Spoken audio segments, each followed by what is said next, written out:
Book 18, Highgod, Chapter 13, North Bone Prefecture. The vast continent of the Netherworld was filled with undead in the north, and thus it was known as the Undead Realm. The weak undead who lived there were at most saint-level undead. Generally speaking, upon becoming deities, the vast majority would fly to the south, entering the world of experts, the Netherworld. South of Sacred Undead Mountain. That was the place which was viewed as the true Netherworld. As one of the four higher planes, the management structure of the Netherworld was quite similar to that of the Infernal Realm. The Netherworld had a total of 81 prefectures. As Linley and BB flew into the Netherworld from Sacred Undead Mountain, the first prefecture they entered was the number 1 prefecture of the Northern Netherworld, North Bone Prefecture. Currently, in the air above North Bone Prefecture, a metallic lifeform that was less than 10 meters long was flying forward at high speed. Linley and BB were within it, but right now, Linley was frowning in concern. Just now, Linley and BB had gone to the borders of the Undead Realm to take a look. After doing so, Linley began to worry. The slaughters happening in the Undead Realm were even more terrifying and even more common than the Infernal Realms. The undead constantly battled each other, devouring each other's souls to strengthen their own, increasing their own power. Father died nearly 2,000 years ago, while George, Yale, and Dixie died 1,000 years ago. So much time has passed, have they, too, died within in the battle between undead? Linley was worried about this. Once the undead creature a departed soul was formed into was killed, the soul would be devoured, and the person would truly be dead. Even if Linley managed to find a sovereign, it would be useless. Linley couldn't help but feel concerned. Too much time had passed, after all, and the battles in the Undead Realm were too vicious. "Boss, don't worry," BB said hurriedly. "Your father, George, and Yale, none of them have weak souls. Even if they were transformed into undead upon entering the Netherworld, they would be powerful undead. The chances of a powerful undead surviving are much better. That's all I can say to myself." Linley nodded slightly. But Linley understood that with each passing moment in the Undead Realm, countless powerful undead were being killed and devoured. "What we need to do is make use of every moment." Linley frowned. "If I want to find a sovereign, I can't just run about blindly. It's best to find a sovereign's emissary or a lord prefect and make an inquiry." "Boss, do you know who the emissaries are, here in the Netherworld? Or where the lord prefects live?" BB asked. Linley shook his head. "Best I find a Highgod and ask, first." Linley only knew some basic information regarding the Netherworld. As for where the various lord prefects of the Netherworld lived, that was hard to say. Some lived within their prefectural palaces, while others lived in cities. But some lord prefects lived in very distant, remote mountain ranges. Since he had to find a Highgod, Linley began to pay attention to the outside world. He couldn't just scan every single metallic creature that flew by for Highgods, then stop them and force them out and ask them. That would just anger them, and although they might be afraid of Linley's power, they might lie to Linley out of enmity. While flying, Linley paid close attention to the outside. On the third day, while drinking fruit wine and staring through the translucent window, Linley's eyes suddenly lit up. Several kilometers away, there were nearly 10,000 gods under the command of tens of Highgods who were in pursuit of 10 or so people. "BB, here's our chance," Linley said. "Chance?" BB glanced sideways casually. "What chance? It's just a group of bandits fighting outside." On the way over, Linley and BB had encountered quite a few scenes of bandits fighting people. However, the forces involved were small, and the conflicts were also small scale. "Just follow me," Linley said in a low voice. The metallic lifeform immediately vanished, giving BB no choice but to follow Linley and fly towards the distant battlefield. The many bandits were attacking in every which way as those 10 or so people wildly tried to flee in every direction. However, the Highgod leaders of those bandits were chasing after 2 Highgods in particular. Which bastard revealed our information. Almost as soon as we entered North Bone Prefecture, the bandits of 18 mountain ranges joined forces to attack us. A 3-meter-tall, red-skinned man with a single horn on his forehead sent through divine sense, his ox-like eyes bloodshot with rage. Big bro, don't be angry. Fleeing is more important. The other, a younger man, said. Once we escape, we definitely must investigate. The ox-headed man was extremely angry, but he still flew away at high speed. We'll be lucky if we can escape. The youth glanced back sideways. Those who had been slow to flee were all dead now, and of those who had fled to the south, only the 2 of them remained. But of course, they had some comrades who had fled in other directions. By now, nobody was able to take care of anybody else. Swoosh! Swoosh! 8 figures suddenly appeared in front of the ox-headed man and the youth. The 8 stared at them coldly. Not good. The ox-headed man and the youth immediately came to a halt. As they looked to the other sides, they found out that the other directions also had people barring their path. The 2 of you still want to flee? A deep voice rang out, and a muscular, bearded dwarf who was 1.5 meters tall said. The dwarf floated there in mid-air, staring at them with his emotionless golden eyes. Big bro, we're finished. The youth and the ox-headed man looked at each other, feeling powerless. Surrounded by bandits. Their losses were catastrophic this time. If you are able to kill us, then do so. The ox-headed man swept the surrounding bandits with his gaze, then laughed coldly with anger. Even if you kill us, you won't be able to obtain our things. Generally speaking, people with valuable possessions would keep clones in their headquarters. If this ox-headed man was killed, his clones would remain alive, and thus, his interspatial ring would still be inaccessible. The dwarf laughed coldly. As the general commanders for the bandits of the 18 mountain ranges, these people had done this more than a few times before. They were quite experienced. They knew that others had clones in other places, and so even if they killed these people, they wouldn't be able to acquire the treasures within. I'll give you 2 choices. The dwarf's deep voice echoed in the heavens. Choice number 1, you hand over these treasures and give us the interspatial ring's contents. We'll let you 2 leave.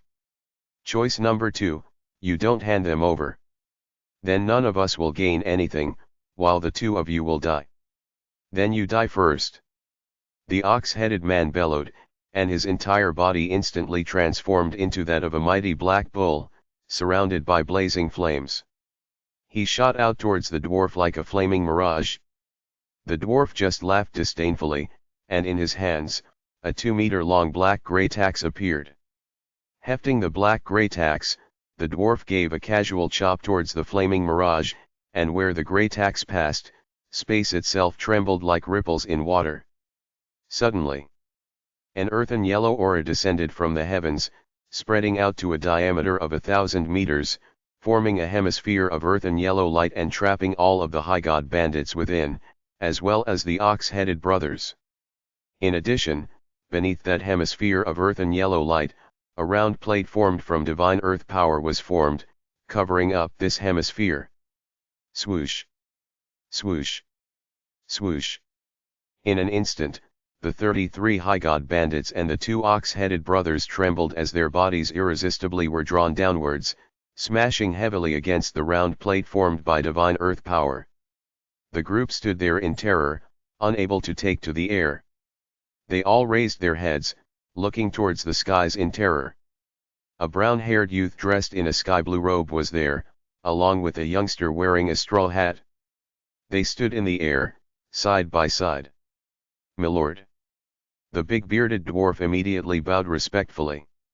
"My name is Cleopatra Kaleopatele, the overall leader of the 18 northern mountain ranges of the North Bone Prefecture. I don't know what you need, milord. Our 18 mountains will definitely comply."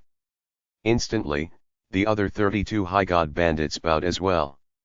Within this field of gravity, they could already sense the terrifying power of the gravitational pull. Good heavens, there's actually such a powerful gravitational space.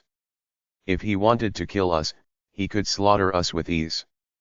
In this sort of area, killing them would be utter simplicity for Linley. "Milord, my name is Amos Amo. I'm willing to serve you, milord." The ox-headed man immediately bowed as well, and the youth by his side also bowed. In the Netherworld, they all knew when to be arrogant and when to be respectful. Clearly, the person who had just appeared was an invincible expert. A hint of a smile was on Linley's face. "I have a question, gentlemen," Linley asked. "Milord, pray tell," the big-bearded dwarf immediately said, and the ox-headed man was listening carefully as well. Linley laughed calmly. "I want to know if a sovereign's emissary lives in North Bone Prefecture. I know the answer to this. The Lord Prefect of our North Bone Prefecture is himself a sovereign's emissary." The big-bearded dwarf immediately replied, while the ox-headed man also said, "The Lord Prefect of North Bone Prefecture is one of the supreme experts of the Netherworld, and he is indeed a sovereign's emissary." Linley felt a surge of delight. It seemed as though this North Bone Lord Prefect should know quite a bit about the sovereign.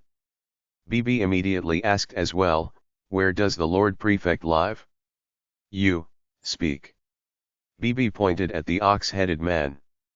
The ox-headed man said respectfully, "The Lord Prefect of North Bone Prefecture lives in a grassland located thousands of kilometers to the east of the city of Highgod. Ordinary people aren't able to enter, but of course, given your statuses, milords, it will be very easy for you to pay a visit. Outside the city of Hyde."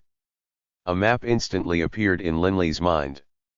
Linley already knew the general locations of the cities of the Netherworld like the back of his hand, and currently, Linley had already focused on a specific location. "Is he outside of Hyde?" Linley looked towards the dwarf, who hurriedly nodded as well. Only now was Linley certain. "Fine. You can leave now," Linley said calmly, retracting his Blackstone space. The group of bandits and the ox-headed brothers were stunned, looking at each other. "Thank you, milord." The ox-headed brothers immediately bowed, then fled to the south at high speed. Quite a few bandits immediately prepared to give chase. "You still want to kill them?" BB barked. Instantly, the group of bandits halted. Linley glanced at them, then at the dwarf and said calmly, "Perhaps you should just forget about this particular business transaction." Right. The dwarf immediately acknowledged the other. "Cleopatra. A fine name." Linley laughed calmly, then flew with BB into the skies, disappearing into the horizon. "Boss, should we chase or not?" The other bandits looked at the big-bearded dwarf. "Chase my ass. We won't be able to catch up. And, if we really chased just now, I imagine that Lord would have been able to kill us all with the wave of a hand." The dwarf snorted coldly. The other bandits couldn't help but feel a surge of fear. "Enough. Let's collect the interspatial rings from the battlefield, then go back." The dwarf immediately led the vast host back to their headquarters.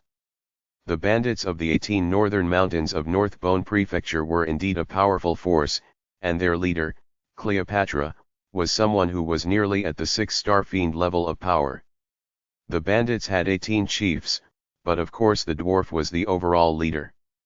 In one of the 18 mountain ranges, a bald man dressed in black battle armor flew into a castle, and the bandits at the gates of the castle all bowed and said, "Chief."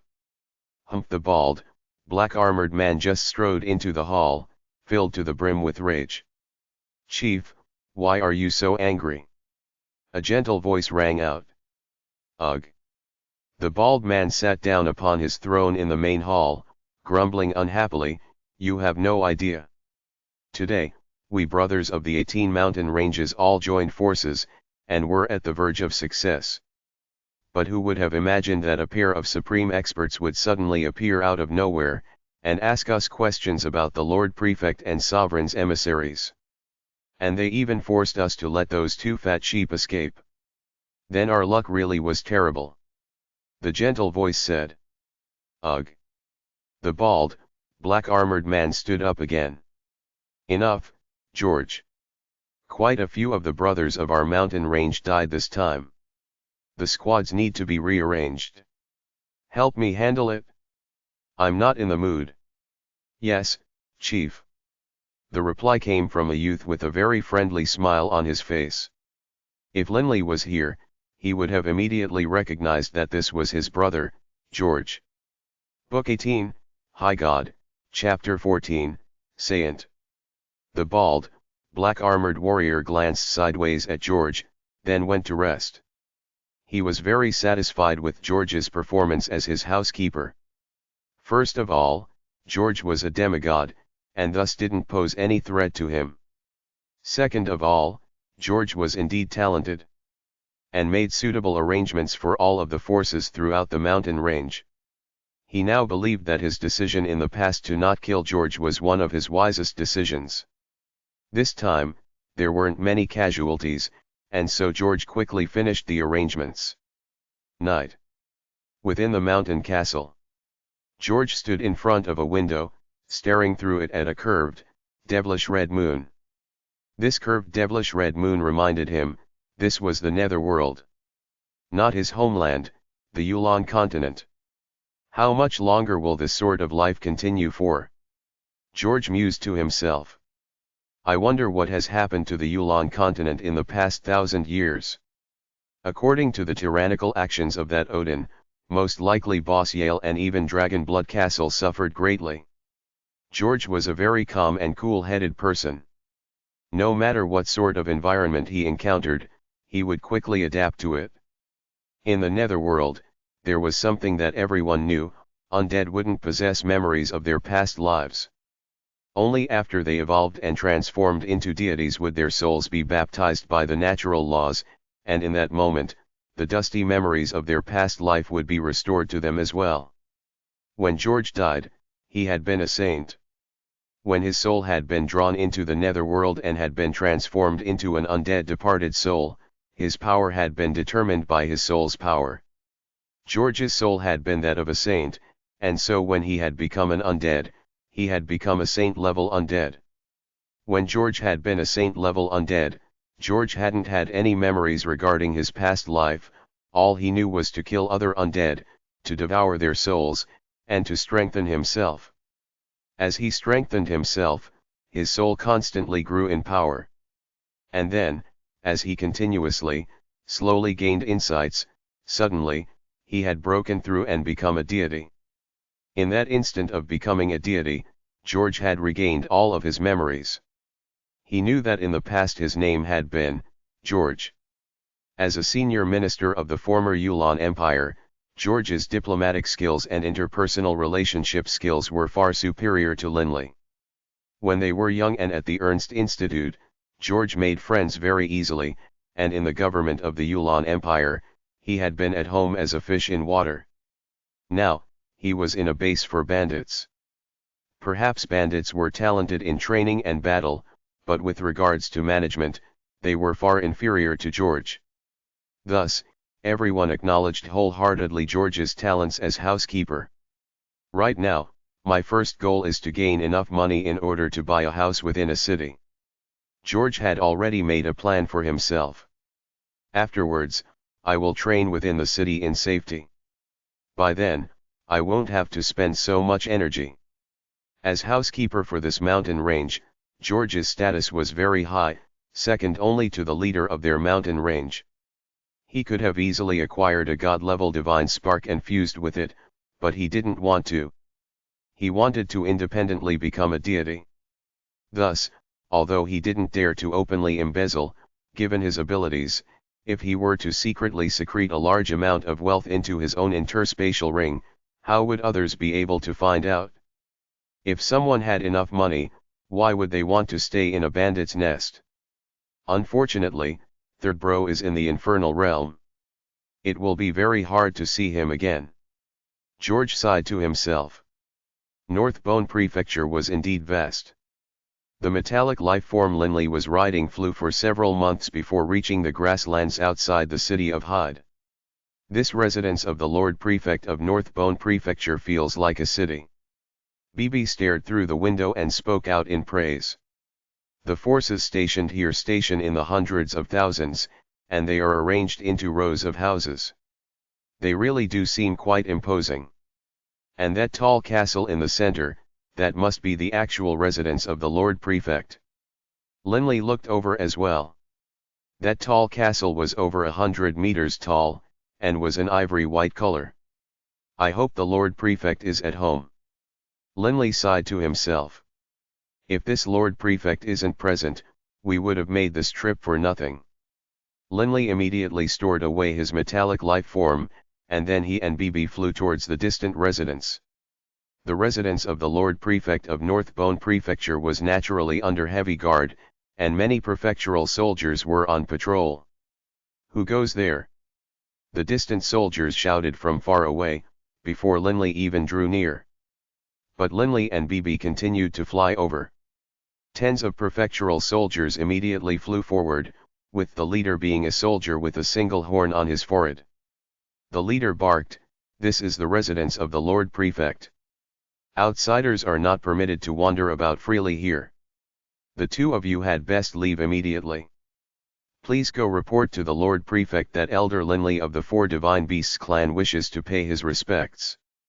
Linley laughed calmly. "And are we supposed to believe that you are an elder of the Four Divine Beasts clan just because you say you are?" The leader of the soldiers snickered. Linley laughed calmly. An earthen yellow aura spread out from his body, immediately capturing the soldiers within it, catching them completely off guard. Their bodies trembled, and they fell down to the ground. Gritting their teeth, they just barely made it back to their feet. "Now do you believe me?" Linley laughed calmly, while at the same time withdrawing the earthen yellow light. "I believe you, I believe you," the soldier said hurriedly. He had been completely stunned. The power of the gravitational space made him completely convinced that this person in front of him was definitely someone of the 7-star fiend level. "The two of you, please wait here a moment, I'll go make the report," the horned soldier said, and then immediately turned and flew towards the tall castle. "Is your Lord Prefect present?" Linley queried the other soldiers. These soldiers all understood that the two in front of them were extraordinary figures. One of them, a big bearded soldier, laughed in response, "Milord, we are just ordinary soldiers. If the Lord Prefect was to leave, we probably wouldn't be made aware of it. Soon, when the captain returns, we'll know." Linley could only wait there quietly, while BB mumbled, "I hope the Lord Prefect didn't head out." Moments later. "Lord Linley, Lord Linley." The soldier who had made the report shouted from far away as he flew back, moving like a flash, his face covered in smiles. "When the Lord Prefect learned that you had arrived, milord, he was extremely happy. He's already ordered a feast to be prepared for you. Lord Linley, please follow me this way." Hearing this, Linley couldn't help but exchange glances with BB. "So friendly," BB mumbled. "That's a good thing." Linley laughed. Then immediately flew forwards. "Lead the way." While hurrying towards the castle, BB asked through divine sense in a puzzled manner, "Boss, it seems as though this Lord Prefect of North Bone Prefecture is being very courteous upon knowing that you are here. Can it be that he has heard of you? Can it be that your fame, boss, has spread all the way from the infernal realm to the Netherworld? We'll know when we see him." Linley felt very joyful right now. "Also, when we meet the Lord Prefect, don't cause any trouble. We're here to ask him for help." "I know. If necessary, I will just..." BB rubbed his nose. Linley couldn't help but chuckle. This trip to the Netherworld seemed to be going rather smoothly. He was able to so easily meet with the Lord Prefect of North Bone Prefecture. "Lord Linley, here we are." The soldier stood outside the castle gates. Linley could already see quite a few maids moving towards the castle with platters of food. Linley and Bibi immediately entered this castle. A few hundred meters away from the Lord Prefect's castle, there was another, slightly smaller castle. At this moment, a man dressed in long grey robes was standing on the veranda, casually enjoying the scenery. If Linley were to see this person, Linley would immediately recognize him. This was the person he dreamed about killing, the vile king of the Gabados planar prison, Odin. When Odin had arrived in the Netherworld, he had been transported here by the sacred undead mountain as well. Thus, his first stop was to North Bone Prefecture. While journeying through North Bone Prefecture, he quickly understood that given his current level of power, although he could be considered a supreme expert in the Netherworld, he hadn't truly reached the pinnacle of power. There was no way he could compare to the Lord Prefects of the Netherworld. And while journeying, he had encountered the Lord Prefect of North Bone Prefecture. After sparring multiple times with the Lord Prefect, he wholeheartedly submitted to the other man's power, and so had become the Lord Prefect's subordinate, becoming the third envoy controlled by the Lord Prefect of North Bone Prefecture. Odin looked into the distance in surprise. He saw two figures be led into the Lord Prefect's castle. Odin's pupils suddenly contracted, and his face changed dramatically. How has Linley come to the Netherworld as well? How could Odin forget the humiliation his divine wind clone had suffered, back in the Yulan continent? Even though that sort of humiliation, to him, was quite basic. But to Odin, it was still the greatest humiliation he had ever suffered. He hated Linley. Back then, he had viciously snarled at Linley, telling Linley to come to the Netherworld to find him. But who would have thought that Linley would actually come to the Netherworld? It seems he is fixated on killing me. Odin's gaze was cold. He even dares to come meet with the Lord Prefect. Does Linley know that I'm here, or is he here on other business? Odin was still rather puzzled as to whether or not Linley knew he was here. If he did, would Linley dare to so openly meet with the Lord Prefect? It must be understood that Odin was the Lord Prefect's subordinate. I had wanted to just let things be done with. Who would have imagined that you would chase me into the Netherworld? Humph. Odin was so angry that he suddenly moved, flying out of his own castle towards the Lord Prefect's castle. His divine wind clone had gotten a complete sense of Linley's power. Odin understood, that in terms of material attacks, Linley far surpassed him. Even in soul attacks, Linley had enough power to make him, Odin, enter a dazed state and lose consciousness. Through this, Odin had become certain that Linley wasn't weaker than him in terms of soul attacks either. To kill Linley, by myself, I won't be able to do it. I'll have to ask the Lord Prefect to help. Odin immediately flew in through a side door, entering the Lord Prefect's castle. The guards all knew who Odin was, and so didn't block him. Within the guest hall, a long table was covered with all sorts of delicacies, and bottles of precious wine had been prepared as well. Linley and Bibi were seated off to one side, while facing them was a blue-robed, graceful woman. In the host's seat, there sat a handsome, middle-aged white-robed man with a white beard, beaming so widely his eyes were creased. This middle-aged man was the Lord Prefect of North Bone Prefecture. Linley, although I'm of the Netherworld, I've heard of the famous name of Elder Linley of the Azure Dragon clan. For you to come visit me today, Linley, is truly a joyous occasion. The middle-aged man said in a very gentle voice. Let me make the introductions. This is my wife, Anita Anita. Oh, and I forgot to introduce myself. My name is Sayant Sayente. Mr. Sayant. Madam Anita. Linley smiled. This is my good friend, Bibi. Bibi immediately squeezed out a smile. Linley was still quite happy. Given the reaction of the Lord Prefect, it should be easy to negotiate with him. I just heard of you not too long ago, Lord Linley, and now you are here in my prefecture. This truly is a joyful surprise. Lord Linley, might I ask if there's a special reason for your presence? Sayent beamed, his eyes twinkling. If there's anything you need, just speak. If I, Sayent, can help, I will. Linley felt relieved, and the nearby BB immediately laughed. You'll definitely be able to help. You are a sovereign's emissary, after all. Sayent was startled, then laughed, and nodded. Mr. Sayent, the main issue is that I have some very important business, and so I need to meet with a Netherworld sovereign. Only, I have no idea where they live. I'd like to ask you, Mr. Sayent, to give me some guidance as to where I should go in order to meet with a Netherworld sovereign. It doesn't have to be a specific one of the 7, any of the 7 will suffice. Linley said hurriedly. You wish to see a sovereign? Sayent was shocked, and his nearby wife also stared at Linley and BB in surprise. Can you tell me why you are going to meet with a Netherworld sovereign? Sayent asked. Linley hesitated slightly. Sayent immediately laughed, I'm just asking. Right, if you want to meet a Netherworld sovereign, this will be rather tricky.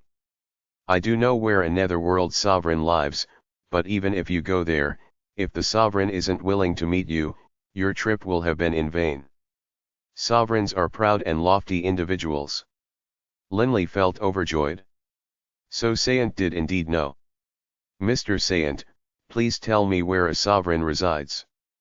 As for whether or not the sovereign is willing to meet with me, that'll be up to my own luck. Linley said hurriedly. Sayent hesitated momentarily, then nodded slightly. Right at this moment. Lord Prefect. A voice echoed in Sayent's mind.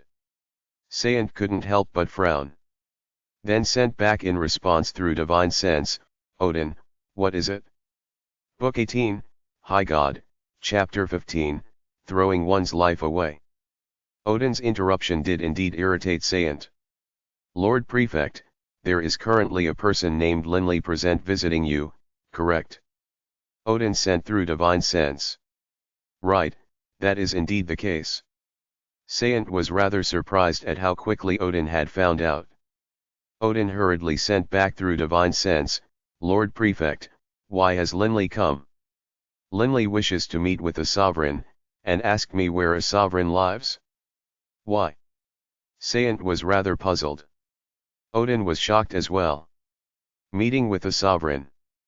Odin thought it had to do with him, but he still immediately responded frantically, Lord Prefect, this Linley and I have an irreconcilable enmity between the two of us. My son and my brother were both killed by him. Even my divine wind clone was humiliated and tortured to death by him. Lord Prefect, please, help me get revenge. So long as we can kill Linley, I, Odin, will never forget your benevolence, Lord Prefect. As Odin saw it, Lord Prefect Sayent was a sovereign's emissary who had a sovereign artifact.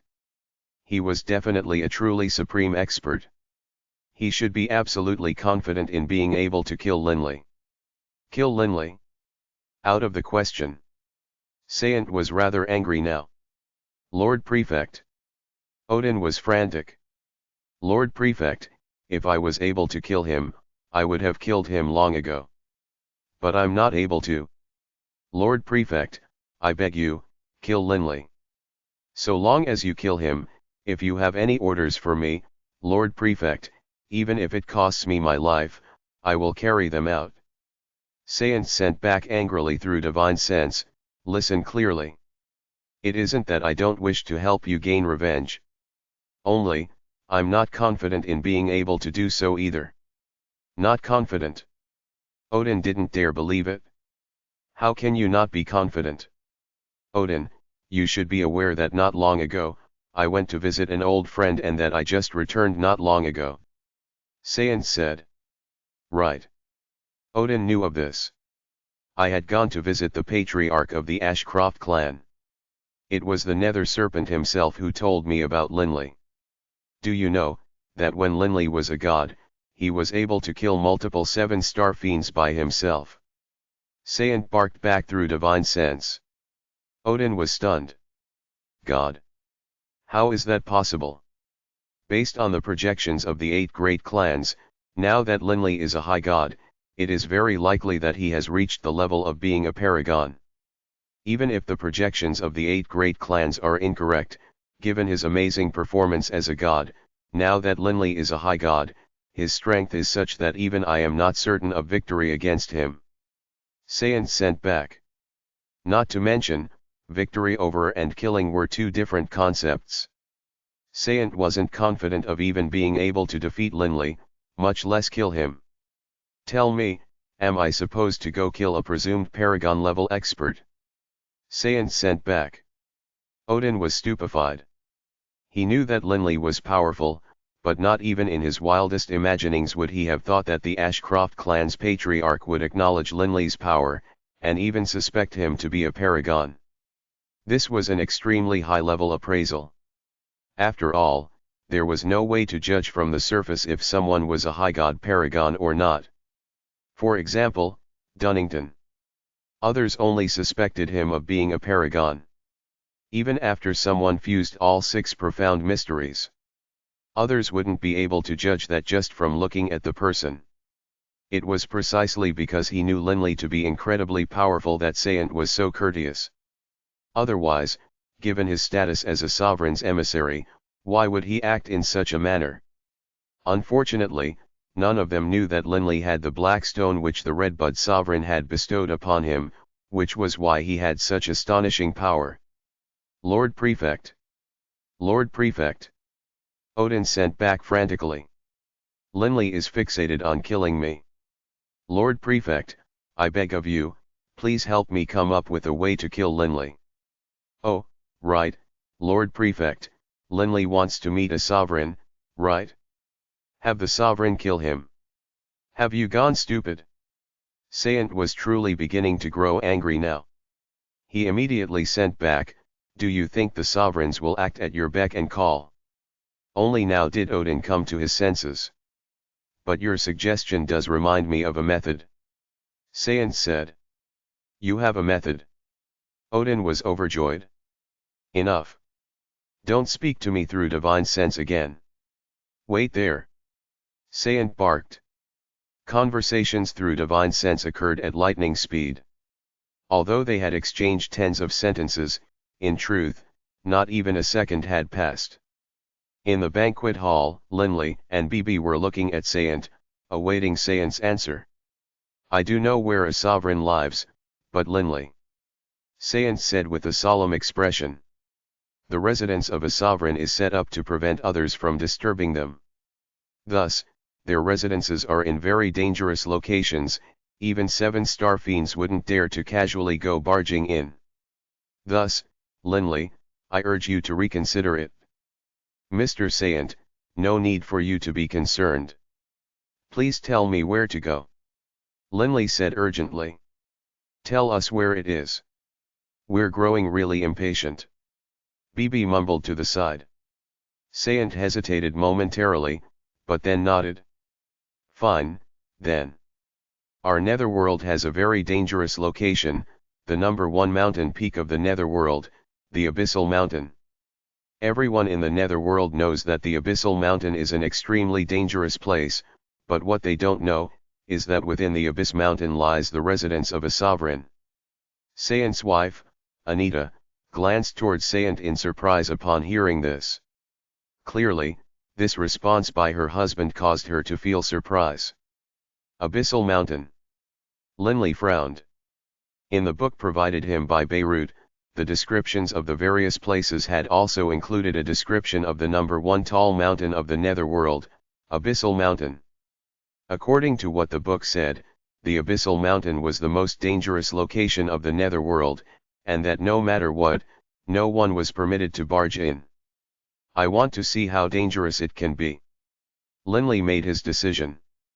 Madam Anita, what's that look on your face? Bibi's eyes were keen, and he noticed that Anita's expression seemed strange. Can it be that the Lord Prefect's words are incorrect? That's not it. Madam Anita laughed in response. I'm just surprised. Abyssal Mountain actually has a sovereign living there? I didn't know about it prior to this either. Oh. BB nodded as though suddenly enlightened. Boss, I feel as though something is off. BB sent through divine sense to Linley. When Madame Anita heard Saint say Abyssal Mountain, the look in her eyes was very strange. Something is off. Although BB had a rather childish disposition, as a god-eater rat, his senses were very keen. Don't guess rashly. Linley sent back. Saint then urged, Linley, Abyssal Mountain is far too dangerous. I urge you not to go. How about this, why don't you stay here with me? As a sovereign's emissary, although I'm not able to actively reach out to the sovereign, perhaps at some point, the sovereign will summon me, at which point, I'll be able to help you convey the message to the sovereign. Unable to actively reach out to the sovereign. Linley frowned. How long would he have to wait? That's not necessarily so. BB snorted. I saw a sovereign's emissary burn a sheet of sheepskin parchment covered in magic runes, and the sovereign appeared. This was what Beirut had done, and then the blood-rich sovereign had appeared. With but a single word, he had sent the 8 great clans away, dispersing them. Saint glanced at BB in astonishment, then laughed. BB, I didn't imagine that you'd even know about this.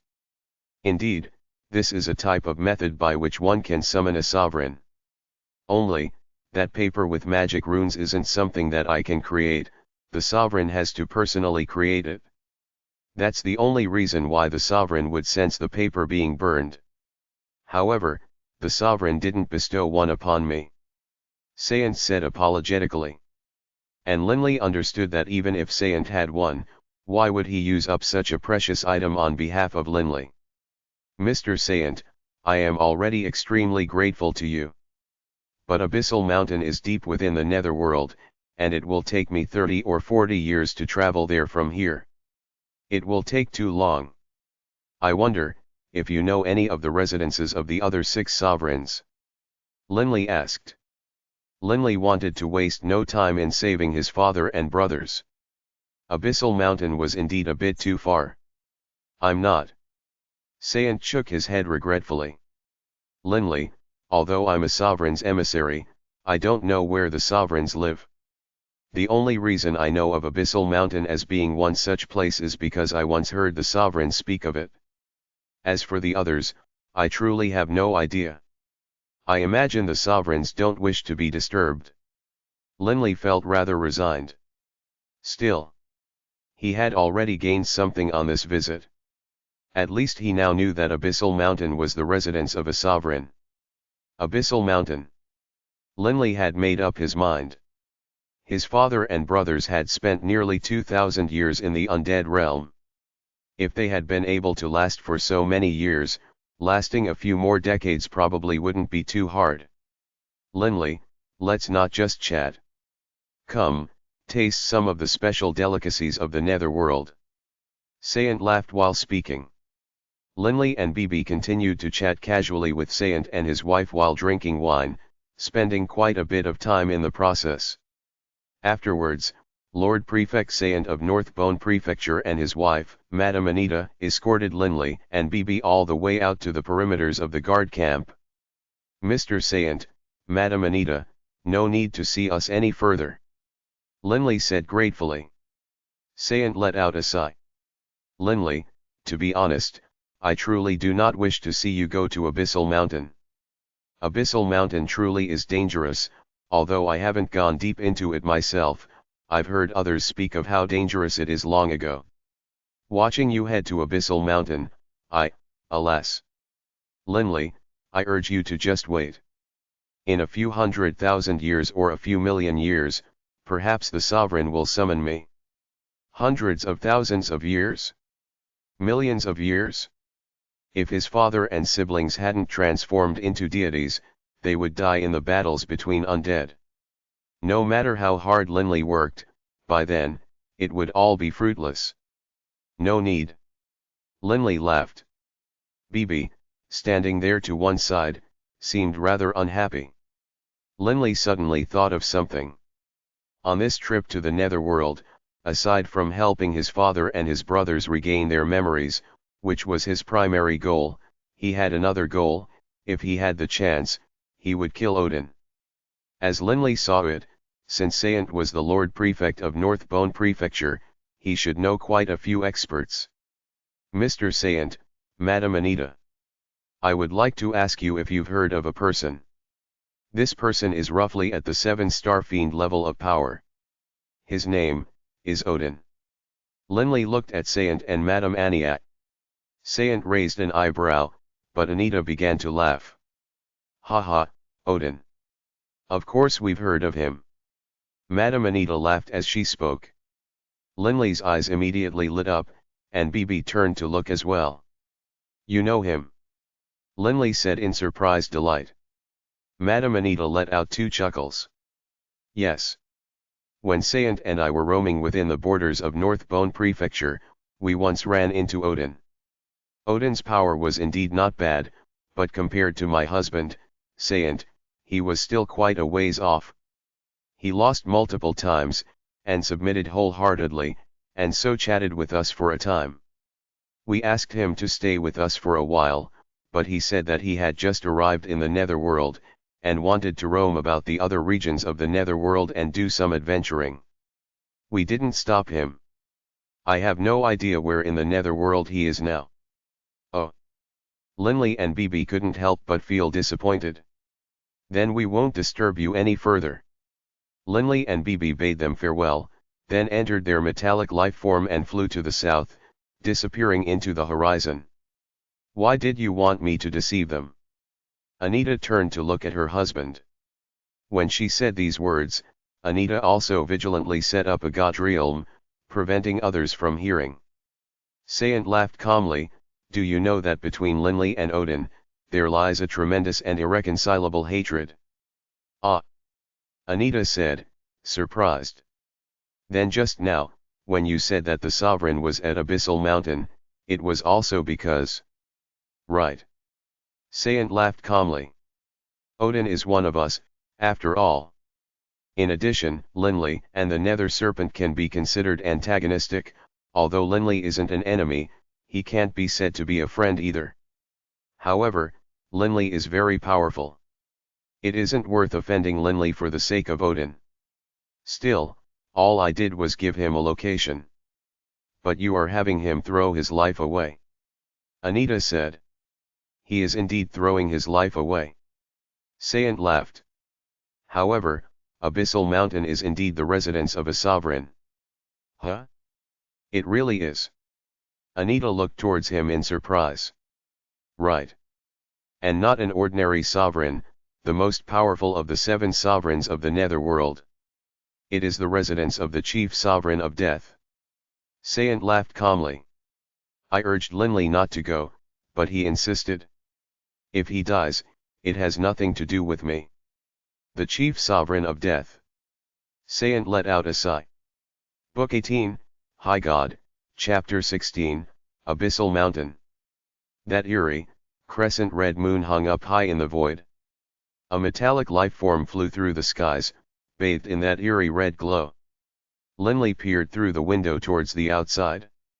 Seeing the occasional castle pop up in the distant mountain forests surrounding those rare castles were some massive flying dragons, immortal phoenixes, and other saint-type magical beasts.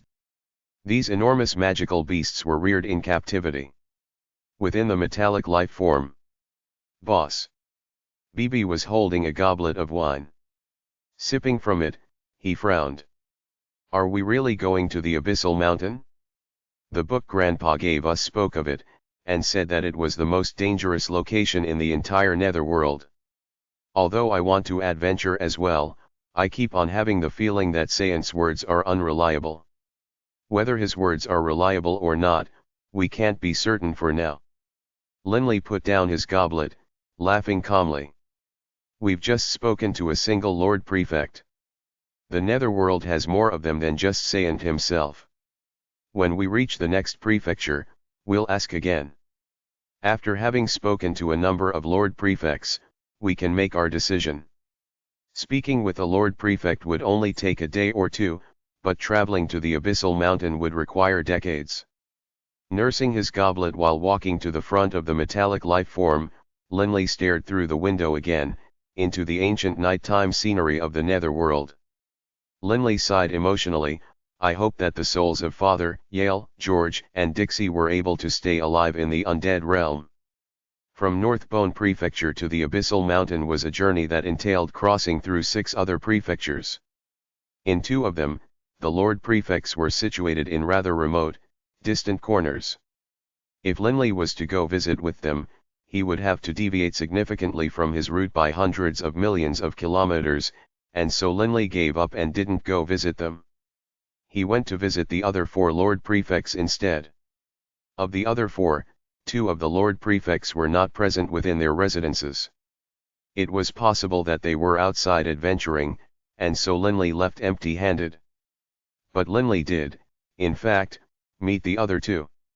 One of the 2 was present in his prefecture and received Linley, but this Lord Prefect didn't know a thing about the residences of the sovereigns.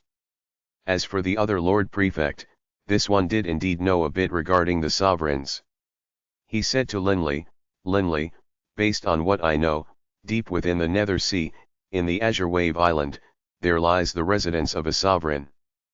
But of course, based on what I know, the Abyssal Mountain which Saint mentioned also does indeed have the residence of a sovereign. Only, Abyssal Mountain is far too dangerous. It is best if you go to the island instead. Upon hearing this, Linley immediately expressed his gratitude and leave. The entire Netherworld was formed from one enormous continent which was vaster than the 5 continents of the infernal realm put together.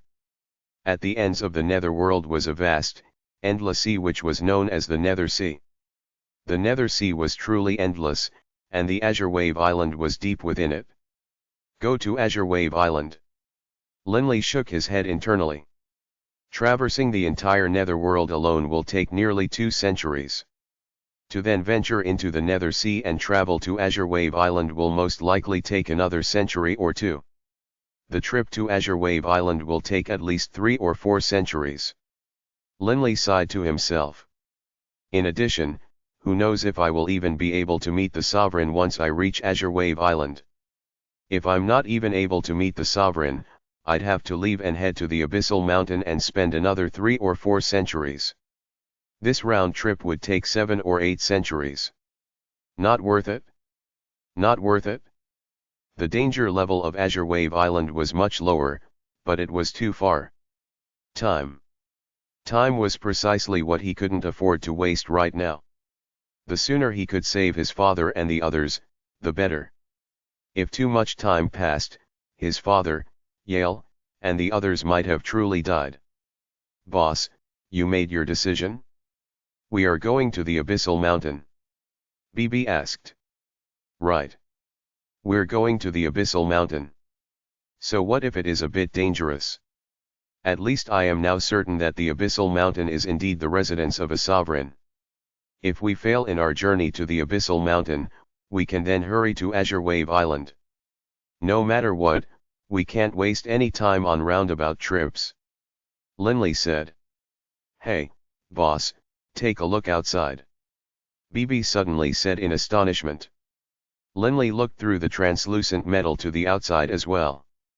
He saw that far in the distance, above a tall mountain, in the air above an ancient castle, 2 men were standing in mid-air, staring at each other. Both were dressed in long black robes, while one had long silver hair and the other had long violet hair. The violet-haired man's entire body was crackling with lightning. The 2 flashed like lightning across the skies, exchanging blows. Bang! A large crack in space appeared. These 2 are both fairly strong. They should be at the 7-star fiend level of power. Linley evaluated. This journey was so boring. All we saw were some gods or some weak Highgods fighting amongst themselves.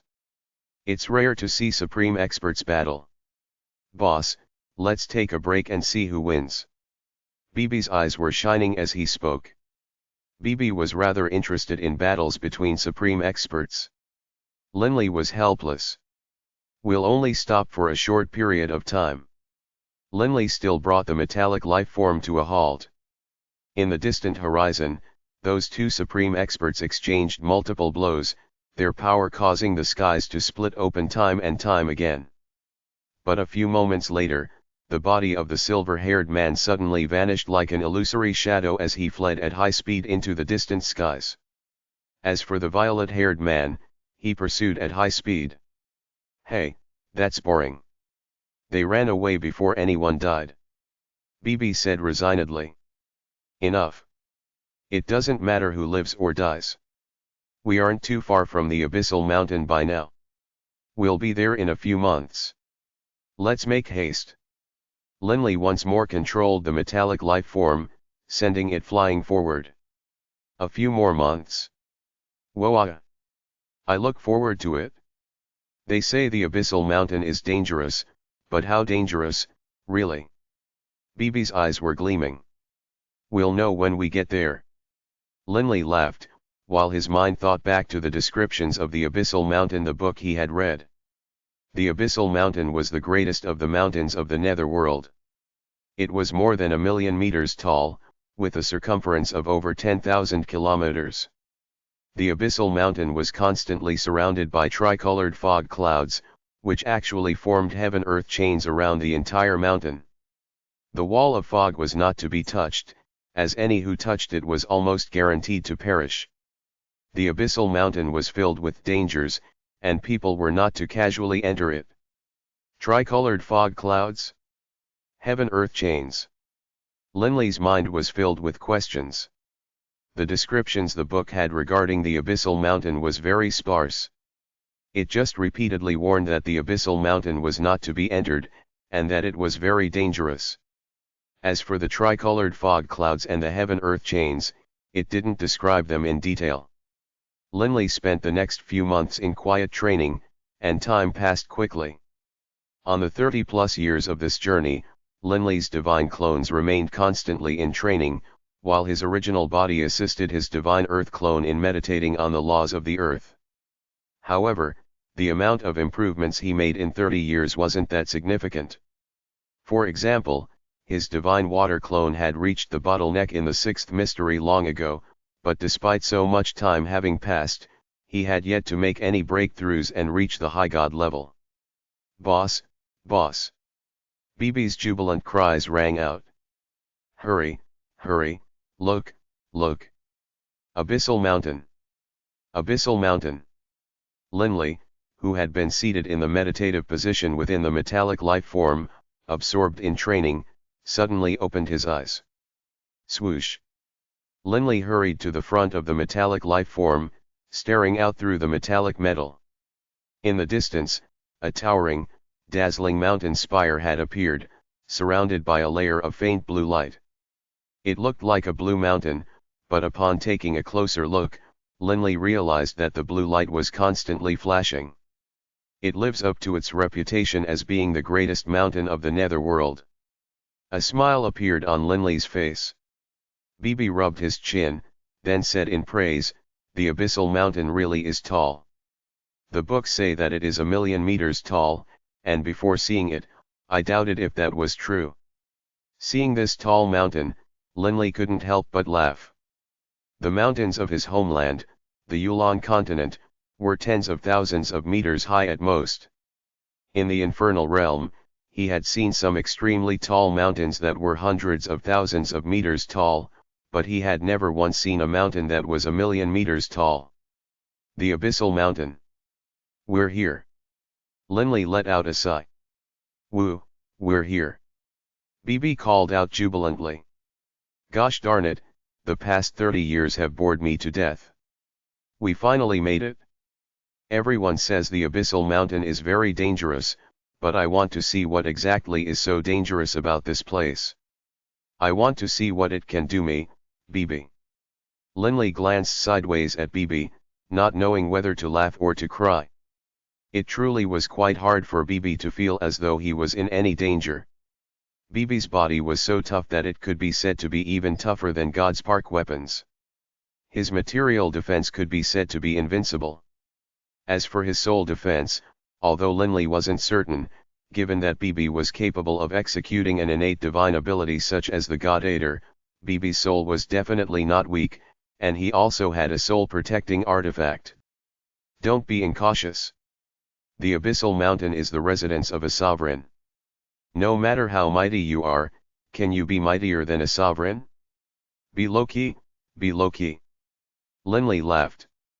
Sovereigns wouldn't lower themselves to attack me, and as long as it isn't a sovereign, what have I to fear? Bibi laughed. Although they were able to see the Abyssal Mountain from far away, in truth, Linley and Bibi were still more than 100,000 kilometers away from the mountain itself. It was precisely because the Abyssal Mountain was incredibly high that they were able to see it from such a distance. However, 100,000 kilometers, given the flying speed of the metallic life form, they were able to traverse it in less than an hour. The nearer they drew to it, the harder Linley and Bibi found it to breathe. Boss, it really is ridiculous. Bibi was completely stunned. Heaven-earth chains, tricolored fog clouds, so this is what the book referred to. Linley couldn't help but feel astonished as well. The Abyssal Mountain, as they saw when they drew near, gave off the feeling of being so tall that it pierced the very heavens. But it wasn't the height of the Abyssal Mountain which was the most astonishing. The Abyssal Mountain was completely wrapped in fog. The lower half of the mountain was wrapped in a white fog, while the top half of the mountain was wrapped in grey fog. As for the very peak of the mountain, that area was wrapped in a violet fog. Because fog of 3 different colors surrounded it, there was no way to see deep into the Abyssal Mountain. The strange thing was, heaven-earth chains had appeared. They saw that, like waterfalls, from the top of the Abyssal Mountain to the bottom, countless chains of lightning snaked downwards. These countless chains of lightning were as thick as a normal-sized person, covering the surface of the fog. There was roughly just 1 or 2 meters between each chain of lightning. Good heavens, every single chain of lightning has to be 1,000,000 meters long. Bibi said in praise. Linley sighed in praise as well. No wonder they are described as heaven-earth chains. These countless lightning chains that cover the entire mountain, where in the world do they come from? Only a place like this could possibly form such oddities. How marvelous! Let's go in. Linley and Bibi flew out of the metallic life form. After storing it away, Linley headed directly to the base of the Abyssal Mountain, flying at high speed. Although they were already quite close, they still had to fly for some time before reaching the base of the mountain. Boss, let's go in. Bibi began to fly inwards as he spoke. Hey, you two, milords, halt, halt. A cry suddenly rang out from nearby. Bibi couldn't help but come to a halt, and Linley turned to look as well. A youth dressed in a long green robe flew out, his face filled with tension. He hurriedly said, Milords, this area is covered with heaven-earth chains. No matter what, don't go inside. If you run about inside wildly and touch any of the heaven-earth chains, you'll die for sure. We know that the heaven-earth chains cannot be touched. We'll go in from between them. Bibi laughed. Linley nodded as well. Although countless chains of lightning descended from the peak, there was still 1 or 2 meters between each pair of lightning chains. This space was more than enough for people to fly through. It seems you two don't know anything. The youth picked up a rock from the ground, then casually tossed it towards the crack between a pair of lightning chains. As the rock passed through the space between the lightning chains, crackle! Between the chains of lightning, a semi-translucent membrane suddenly formed, which completely blocked the space between them. In addition, it had countless electric sparks snaking across its top, flowing between the 2 chains. These electric sparks reduced the stone into nothingness. Linley and Bibi were both stunned. Under normal conditions, the translucent membrane between the chains of lightning are invisible. But they are always present. Thus, if you want to go through, you'll suffer attacks from countless sparks of lightning. This lightning is no ordinary lightning, even powerful Highgods will instantly be reduced into ash by those lightning bolts. The green-robed youth repeatedly warned. Book 18, Highgod, Chapter 17, Abyssal Fruit. Linley and Bibi both couldn't help but feel stunned. If I truly were to fly through, I probably would have died. Linley felt seized by terror. He hadn't been in dragon form, and had been planning to dragon form upon entering the Abyssal Mountain. But who would have imagined that the safe cracks between the chains of lightning would be so dangerous as well? If he wasn't in dragon form, he definitely wouldn't be able to take it. Still, since Bibi was flying in front of him, once Bibi drew near and was struck by the sparks of lightning, Linley would have been able to react in time. Linley turned to look towards the green-robed youth, saying gratefully, "Thank you, truly." "Right. If I may ask, why are you in the Abyssal Mountain region?" Linley couldn't be blamed for feeling puzzled, because this green-robed youth was just a god. The danger level of the Netherworld was no less than that of the infernal realm. For gods to roam about in the outside world was as good as courting death. "I live right over there." The green-robed youth pointed with a laugh to a nearby location. Linley followed the pointing finger, only to see that a few thousand meters away, there were a number of constructed courtyards, in front of which was a 3-story building. The 3-story building had some words in front of it, "Abyssal Inn." Someone opened an inn here. Linley was rather astonished. "Abyssal Inn?" Bibi said, puzzled. "Who opened this inn of yours?" "Someone is capable of opening an inn here in the wilderness, how formidable." In such a desolate area, opening an inn was the equivalent of giving bandits a place to be robbed. Only a supremely powerful being would dare to open an inn in such a desolate area. The green-robed youth said proudly, "Our inn belongs to Greenleaf Castle." "Who would dare cause trouble here?" "What's Greenleaf Castle?" Bibi asked, and Linley looked at the green-robed youth in puzzlement as well. The youth was startled, and looked towards Linley and Bibi as though he was looking at a pair of strange creatures. "Can it be that you haven't even heard of Greenleaf Castle? You are both high gods. You've spent so many years in the Netherworld, can it be that you've never interacted in the outside world?" The green-robed youth didn't dare believe that these two had never heard of Greenleaf Castle. "We came from the infernal realm," Linley said. "Oh, so that's the case. I didn't expect you two came from the infernal realm," the green-robed youth said, now understanding. "Let me tell you, then," the green-robed youth said with a laugh. "Our inn is owned by Greenleaf Castle. Greenleaf Castle, in our Netherworld, is extremely famous.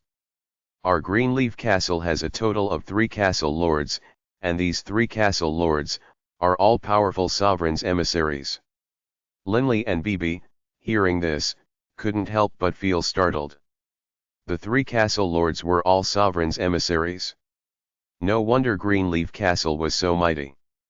"Where is your Greenleaf Castle located?" Linley asked. He had read that book, which had some rough geographical information regarding the Netherworld, and which included descriptions of some of the more famous areas of the Netherworld. If Greenleaf Castle truly was so famous, why hadn't the book described it?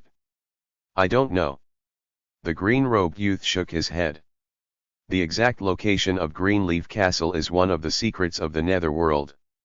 Linley laughed, then no longer discussed this subject, going to the main point. "Might I ask, do you know, how one would enter the Abyssal Mountain?" "Enter the Abyssal Mountain?"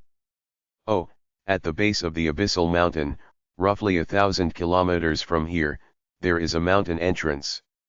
All who enter the Abyssal Mountain must pass through this entrance." The green-robed youth laughed. As he lived here, he understood everything clearly. "Oh. Thank you." Linley laughed, then prepared to leave with Bibi. "Hey, wait a moment." The green-robed youth saw Linley was preparing to leave, and hurriedly called after him. Linley and Bibi turned to look at him. The green-robed youth said, "The two of you are in such a hurry. It seems as though you really don't know anything about the Abyssal Mountain at all." "The Abyssal Mountain is very dangerous." "We know it is dangerous. BB snickered. Danger is nothing to be afraid of. The green-robed youth said resignedly, I know the two of you are powerful, milords, but, the layer of fog clouds covering the abyssal mountain are extremely bizarre. However, on the night of each full moon, the fog of the abyssal mountain will grow sparse and the danger will dramatically decrease as well. Generally speaking, those who enter the abyssal mountain will enter at that time. The night of each full moon. Linley did some mental calculations. 5 more days. Milords, if you truly insist on entering, I advise you to do so after waiting 5 days. By then, the danger level will lessen as well. You can enter then. The green-robed youth said. Linley and BB looked at each other, coming to a decision. Fine then. We'll wait 5 days. Then for now, we'll stay at your abyssal inn. Linley said with a laugh. Wonderful. I'll lead the two of you there. The green-robed youth said with a laugh. Actually, as soon as he had seen Linley and BB fly towards the abyssal mountain, he had immediately hurried over towards them. He had already used this sort of method to pull in customers on many occasions. The abyssal inn was right next to the abyssal mountain. The main door of the inn was situated on a grassy area, at the center of which was a pool of water. Once Linley and BB flew over, under the guidance of the green-robed youth, the first thing which drew Linley's attention was the young, pretty, red-haired girl who was fishing by the side of the pool. The pretty young lady even gave Linley and BB a glance, then continued fishing as though completely uninterested. How interesting. Linley chuckled. Hey, who is that lady over there? BB asked the green-robed youth. The green-robed youth immediately responded with a laugh. The two of you need to be careful. That lady is the boss of our inn. She was sent over by Greenleaf Castle. I don't know much about her either, but I hear that she, our boss, has an extremely close relationship with one of the 3 castle lords of Greenleaf Castle. The boss is extremely powerful as well. Quinkawin, don't be a blabbermouth. A cold, sharp rebuke rang out. Ah. Sorry, boss. The youth bowed, then said with a laugh to Linley and BB, our boss is very cold towards outsiders, but she's very good to us. While speaking, the green-robed youth led Linley and BB into the inn. The main hall of the inn was extremely large, and it was divided into 2 parts. The first part was for welcoming guests, while the other part was the restaurant. The restaurant had tens of tables within it, and there were roughly 10 or so people in the restaurant right now, drinking and chatting. Gentlemen, how long will you be here for? A green-robed woman seated behind the counter. 5 days. BB said. 10,000 netherstones each day. 5 days, 50,000 netherstones. The green-robed woman said. Hearing this, Linley couldn't help but to turn his head and look at her. 10,000 netherstones a day? The netherstones of the Netherworld were comparable to the inkstones of the infernal realm.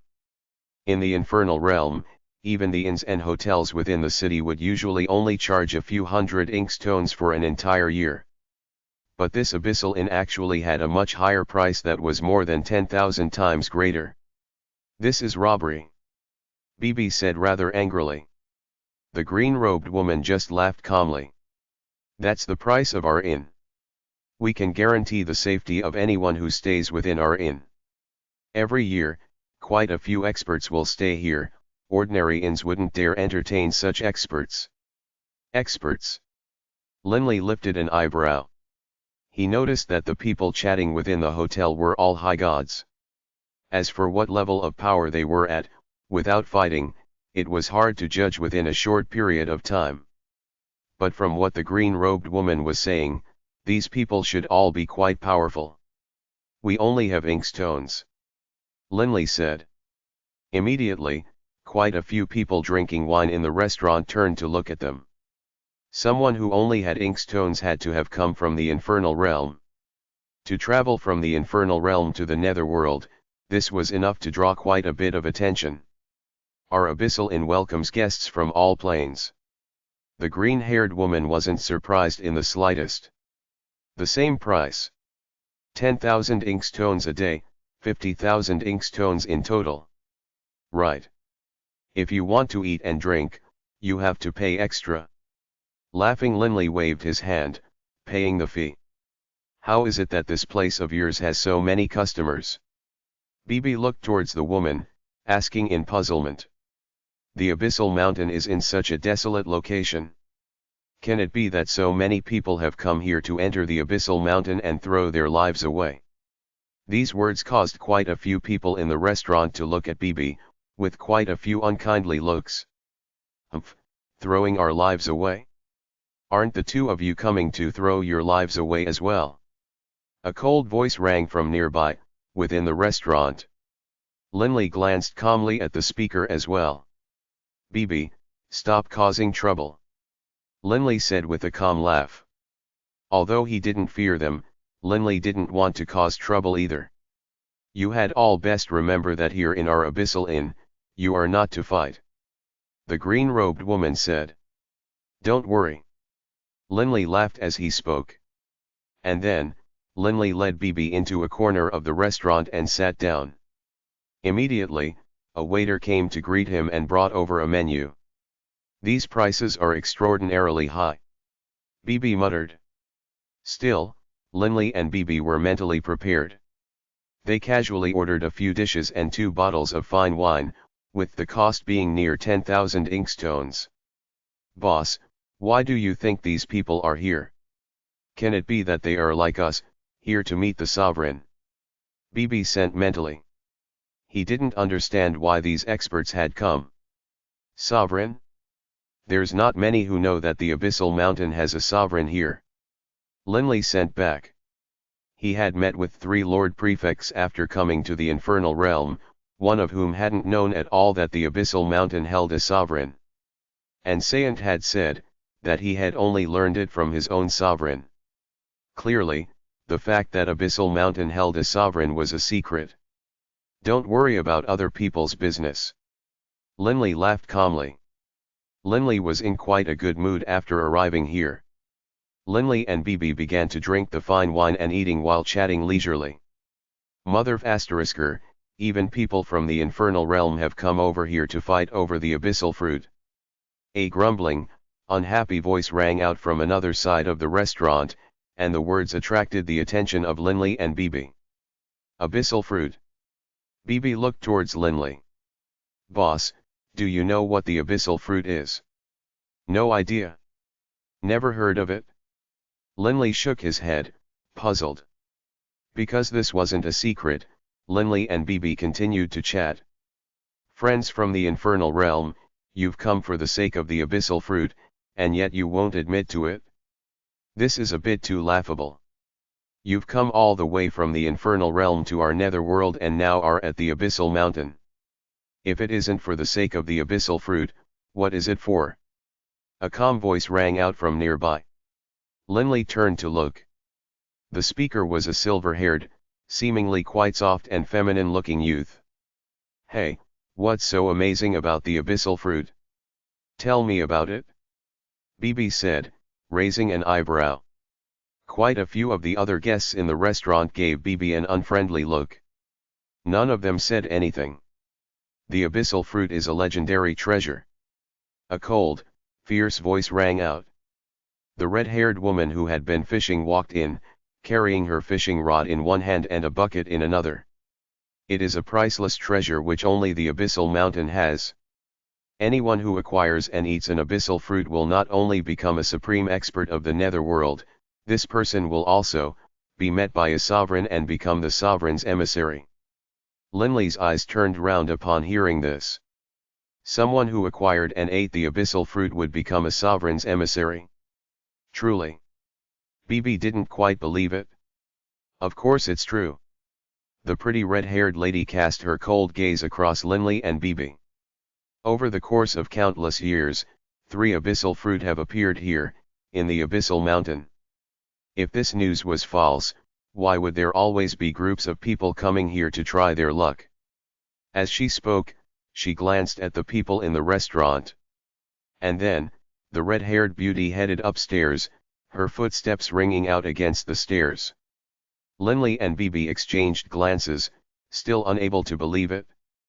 Friends from the infernal realm, can it be that you truly don't know that the 3 castle lords of Greenleaf Castle were the 3 lucky fellows who acquired abyssal fruits? Upon eating an abyssal fruit, one's power will grow rapidly and one will become a supreme expert on par with a Lord Prefect. In addition, one will have a sovereign artifact bestowed upon them and become a sovereign's emissary. The soft, feminine-looking youth laughed coldly as he glanced at them. If you want the abyssal fruit, no need to pretend you don't know what it is. Bibi couldn't help but grow angry. Bibi, drink. Linley said with a calm laugh, while sending mentally to Bibi, Bibi, there's no need to waste your time on these people. Linley and Bibi, in truth, had never heard of the abyssal fruit. Still, Linley and Bibi weren't too interested in it either. Since only 3 had appeared in countless years, they clearly were far too rare. But of course, the allure of the abyssal fruit was quite great, as it allowed one's power to dramatically increase and even become a sovereign's emissary. Suddenly, footsteps rang out, and someone entered from outside. Linley turned to look. Him. The person who had come wore a long black robe and had long violet hair. This was the person whom Linley and Bibi had seen on their journey here to the Abyssal Mountain, the victor of the battle between those 2 supreme experts who had fought high up in the air. Book 18, Highgod, Chapter 18, The Young Red-Haired Lady. The black-robed, violet-haired youth had a calm look on his face. He swept the others in the restaurant with his gaze, then directly paid the fee at the service counter and followed the waiter to his room. More and more intriguing. Linley's face was all smiles. Nursing his cup of wine, he took a small sip. Bibi, this abyssal fruit does seem to be rather enticing to people. While chatting, Linley voluntarily set up his godrealm, preventing others from hearing the conversation between himself and Bibi. Otherwise, these words would definitely irritate the others. All of them dream of suddenly increasing in power, acquiring a sovereign artifact, and becoming a sovereign's emissary, I suppose. Bibi snorted. I don't understand it. What exactly is this abyssal fruit, anyhow? Why is it that if you eat it, you'll increase in power so much, and even be granted an audience by a sovereign and become an emissary? I don't get it. I don't get it. I don't get it either. Linley shook his head. But then, Linley suddenly thought of something, his black stone. The black stone he had acquired in the Amethyst Mountains. That single precious black stone caused my power to advance greatly. If I didn't have the black stone, given that I am a Highgod who has completely fused 3 profound mysteries, as well as possess the Coiling Dragon Ring and have the innate divine ability Dragon Roar, I would at most be at the level of ordinary 7-star fiends. But with the black stone, I'm able to easily kill 7-star fiends. Linley began to wonder whether or not the abyssal fruit was something similar to his own black stone. It is quite possible. Over the passage of countless years, there have only been 3 abyssal fruit. Linley had come to a conclusion regarding this. Linley and Bibi finished their meal in the restaurant, then left and entered their own reserved residences as well. Life in the hotel was very peaceful. In the blink of an eye, 5 days had passed. On the 5th day, early in the morning, Linley and Bibi made a rare trip to the restaurant and ordered some dishes as well as 2 bottles of wine. Linley and Bibi sought out an empty corner of the restaurant, sat down, then chatted while eating, waiting for night to come. Boss. There's quite a few people in the room. Bibi swept the room with his gaze.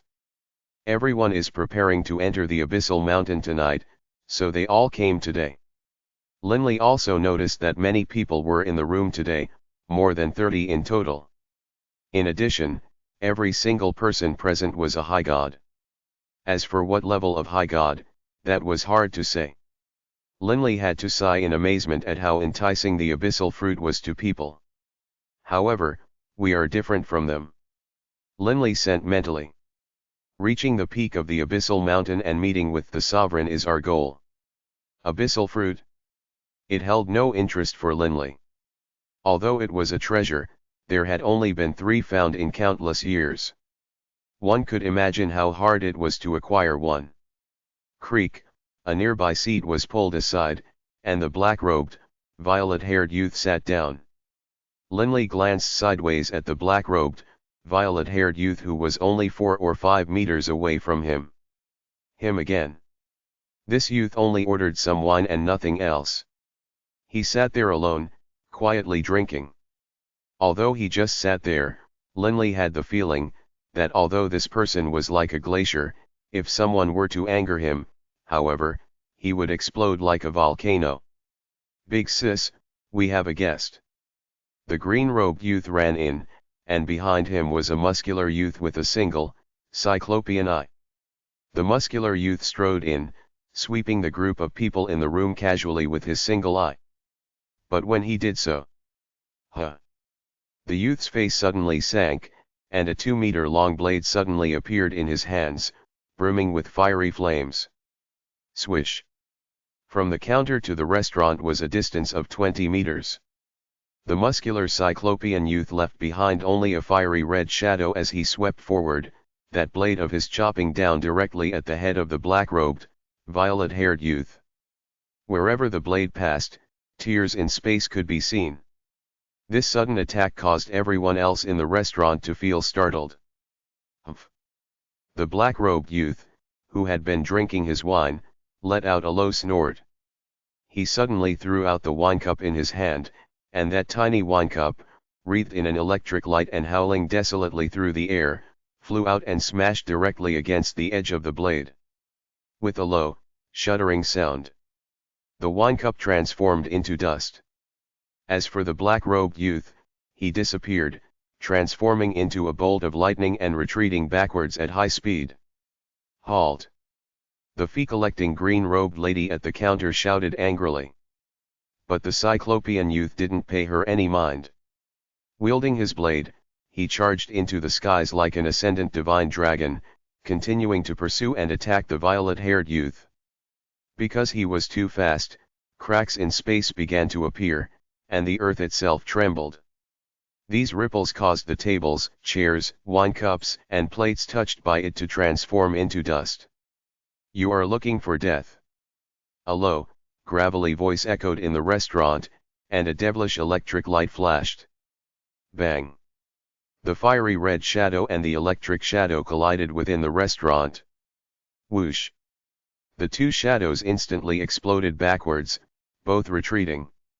The fiery red figure was just about to smash into the counter, but the green-robed woman behind the counter, her face like ice, stretched out with that weak, soft right hand of hers.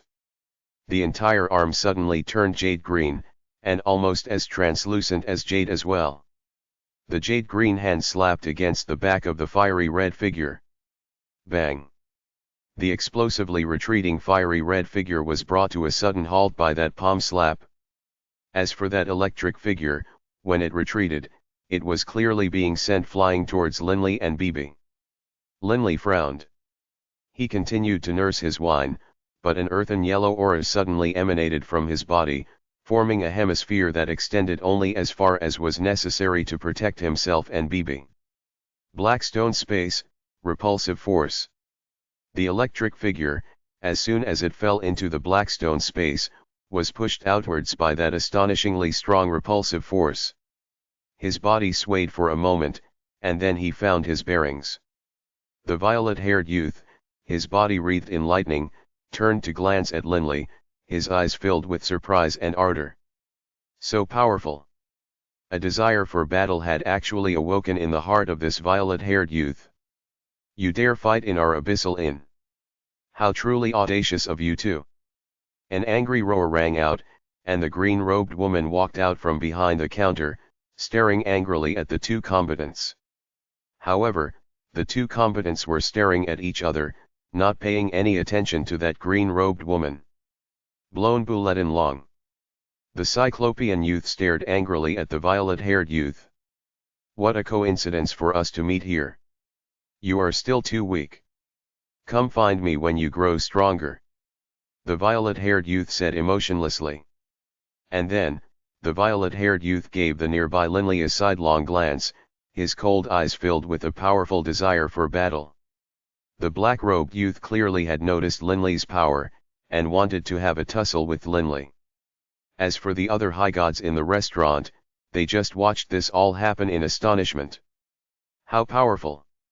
These people were all stunned. The Cyclopean youth. The violet-haired youth. The green-robed woman. Linley. In that split second, they had all revealed a hint of their power. That hint, however, was already enough to make these people quail. The two of you. The green-haired woman's face seemed to be covered with frost. You are going too far. Swoosh. The green-haired woman charged directly towards the Cyclopean youth, while at the same time, green palm shadows appeared, seeming to cover the sky, each of them seeming so soft and weak. The Cyclopean youth, with a growl, swung his blade in a vicious chop against the green-robed woman, a merciless chop. Bang! Bang! Bang! When those green palm blurs collided against the blade, that blade which was enough to create tears in space seemed to have been trapped and surrounded by many of them, while still other palm blurs came smashing down towards the chest of that Cyclopean youth. Crunch! The Cyclopean youth's chest caved in, and he spewed out a large mouthful of blood as he was sent flying backwards. This scene caused the entire restaurant to fall silent. Oh! Linley's eyes lit up. An expert of water. This green-robed lady, who collected fees for the Abyssal Inn, was actually an expert who was very nearly at the 7-star fiend level of power. And you? The green-robed woman turned to stare at the black-robed youth. I'm going to ask you to leave as well. The green-robed woman thrust out her hand, and a jade-green whip appeared, which instantly transformed into countless willowy branches, sweeping and swirling towards the black-robed, violet-haired youth. The violet-haired youth's eyes lit up. Wonderful! An explosive shout, followed by a dazzling bright violet electric light. A devilish sword shadow chopped directly through the countless willowy branches, then continued to chop down towards the green-robed woman. Bang! Her many willowy branches shattered, the green-robed woman had to retreat. You aren't a match for me yet. The black-robed youth said arrogantly. Boss, this fellow is quite powerful. BB sent mentally in praise, while Linley nodded slightly as well. His lightning-type swordplay is quite devilish, very similar to my own blood violet. Right at this moment. Tap, tap. The sound of footsteps from the stairs rang out. The fishing pole carrying, bucket-holding red-haired beauty walked down the stairs, her eyebrows creased in a frown. The red-haired beauty gave the black-robed, violet-haired youth a cold look. What's this all about? Boss. The green-haired woman immediately bowed slightly. This violet-haired youth and the person outside were fighting. However, this violet-haired youth is very strong, slightly stronger than me. I'm not able to handle him. Tap, tap. Still carrying her fishing pole, the red-haired beauty walked towards the violet-haired youth, a hint of a smile on her face. You dare fight in my inn? You really are audacious. There's no need for you to pay compensation for these things, but, I still need to give you a bit of a punishment. The beauty said, while the violet-haired youth just smiled coldly. Swish. The red-haired woman suddenly whipped out her fishing pole, which arced bizarrely through the air towards the violet-haired youth. Humph. An icy snort. The violet-haired youth's body suddenly shot forward, while that electric longsword in his hands arced out, piercing through the air and causing space to slightly crack apart. Rumble, in the instant when the electric longsword and the fishing pole collided, the electric longsword actually slid to one side, while the violet-haired youth's own body flew forward with it uncontrollably. This sliding of his longsword, however, caused it to slide towards the nearby guests who were drinking wine and watching this scene. These people, frightened, hurriedly dodged, but the longsword was too fast. This off-base slash caused ripples of power to strike the guests within 10 or so meters, including Linley's group. The other Highgods all dodged, but Linley did not, because... crunch! A palm suddenly stretched out, clamping onto the electric sword's blade. The violet-haired youth was stunned, while the red-haired beauty looked over in amazement as well. BB, gripping the electric longsword in his right hand, said in a discontented manner, "Hey, we aren't here in this inn to watch you fight. If you want to fight, then fight, but don't interfere with me and my boss in drinking wine." As he spoke, he casually tossed the electric longsword aside. This scene caused everyone in the room to be stunned. To use one's hand to snatch the sword of a 7-star fiend who was attacking with it? Linley just shook his head and laughed. Even in dragon form, if he were to use his hand to snatch or black the long sword, he would have been injured. He couldn't have acted as BB had, and BB's hand was completely uninjured. "Oh, formidable." The red-haired beauty laughed. "Well spoken. We shouldn't disrupt you." As she spoke, the red-haired beauty once more swung out with her fishing pole, which sent out a fishing line which constantly danced in the air. The strange thing was, with each twirl of the fishing line, it was as though a wave of power was emanating from it, forming a strange vortex which surrounded the violet-haired youth. Linley and BB's faces instantly changed. A supreme expert. A supreme expert of water. Linley was stunned. The swirling of the fishing line was causing space itself to form into a vortex. In an instant, Linley could sense countless rays of invisible spatial matter swirl about in a vortex like a dense fishing net, surrounding the violet-haired youth. The violet-haired youth was the fish. Even though he frantically struggled, those countless strands of space surrounding him grew tighter and tighter. In but the blink of an eye, the fish net had completely bound up the violet-haired youth, and it seemed to shine with a green light. The violet-haired youth was completely immobilized, and his eyes were filled with amazement. He stared at the red-haired beauty in disbelief. "You? Who are you?" The youth had the power of a 7-star fiend, but compared with this red-haired beauty, he was far weaker. "There's no way you are a member of Greenleaf Castle." "You, right, you must be one of the castle lords of Greenleaf Castle," the violet-haired youth said hurriedly. Book 18, Highgod, Chapter 19, Warning, Snakes and Trees. Everyone in the restaurant had fallen silent. The technique displayed by the red-haired woman had stunned them all. The dancing fishing line had seemed to take control of the surrounding space, forming countless vortexes that transformed into a spatial fishnet. This was simply too bizarre. So powerful. The Highgods in the restaurant all understood why it was proclaimed that nobody was permitted to fight within this inn. Humph. The violet-haired youth let out an angry snort.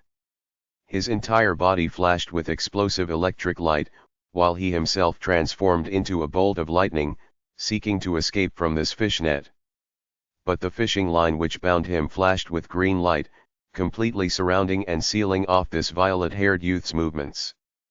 No matter how he struggled, he wasn't able to escape. "Causing trouble in my inn? You really are audacious," the red-haired beauty said with a cold snort. "There's no need for you to pay me for the things you broke, but you'll have to serve as my fish bait." As she spoke, the red-haired woman lifted up the fishing pole, with the violet-haired youth trundled up at the other end of the fishing line. And, just like that, the red-haired woman walked out of the inn, towards that grassy area. Once she arrived by the side of the pool, with a flick of the pole and a plunk sound, the violet-haired youth was sent flying into the water of the pool. "He really is being used as fish bait," BB said in surprise. "Boss, that woman, hey, boss." At this moment, Linley was currently processing the astonishing scene he had just seen. The waves formed by the fishing line, which had twisted into countless swirling vortexes in a never-ending stream. Linley had trained for so many years in the elemental laws of water. He had reached the bottleneck in the sixth profound mystery, circular softness, and had been unable to break through. The profound mystery of circular softness was one of the easier profound mysteries of the elemental laws of water to begin training in, but it was hard to master. Water was extremely soft. Something as soft and gentle as a fishing line was capable of causing space itself to move like a wave of water, forming countless spatial lines that entangled a person like a spatial fishing net, trundling them up. This sort of technique required a person to have reached a terrifying level of power in the elemental laws of water. And when Linley saw this, he suddenly understood something. He suddenly gained an insight. Rumble. A surge of natural law ripples descended into the hotel, and a large amount of water-type elemental essence gathered in the air above Linley, forming into a watery fog. A terrifying presence descended. This awe-inspiring presence was lofty and noble.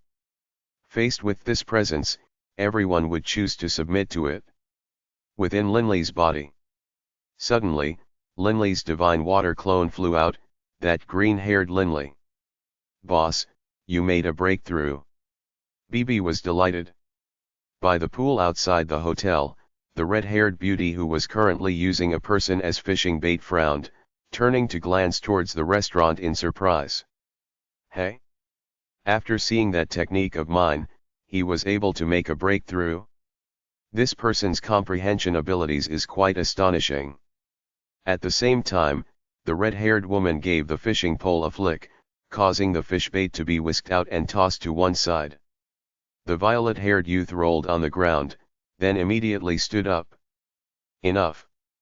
I'm not in the mood to punish you," the red-haired beauty said coldly. "Remember, you had best not cause trouble in my inn. This time, I'll spare you, but if there is a second time, I will just kill you." The black-robed, violet-haired youth looked at her silently, then walked to a nearby area, closed his eyes, then sat down and began to meditate.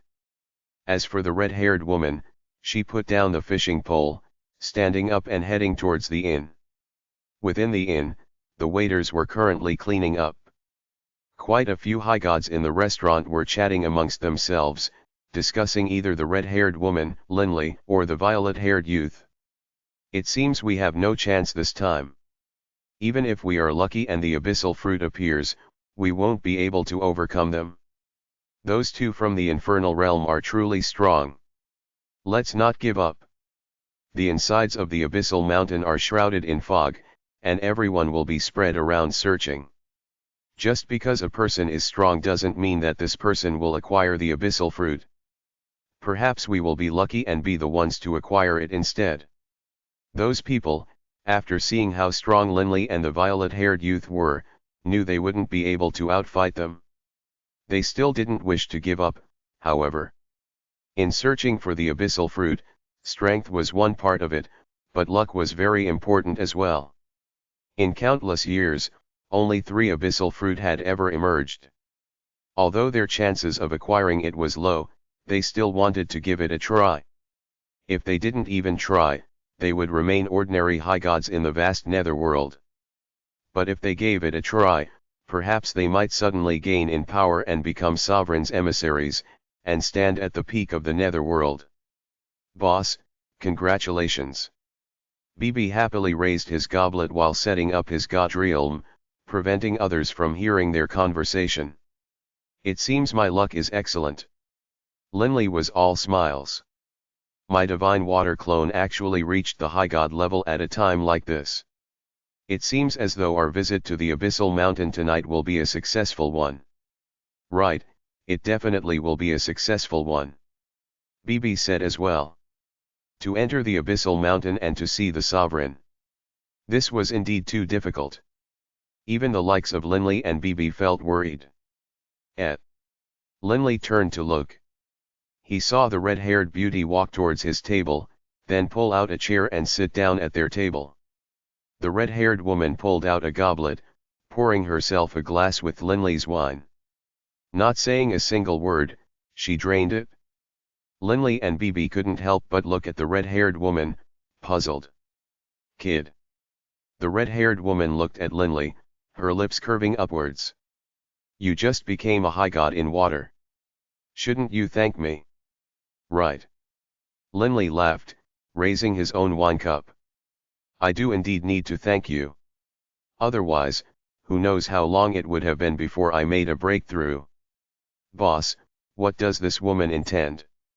BB sent mentally, puzzled. Linley was puzzled as well, and he sent back, BB, I also have the feeling that this woman is very weird. An expert who seems to be at the level of power of an Azura of the infernal realm is actually here running an inn? This really is unfathomable.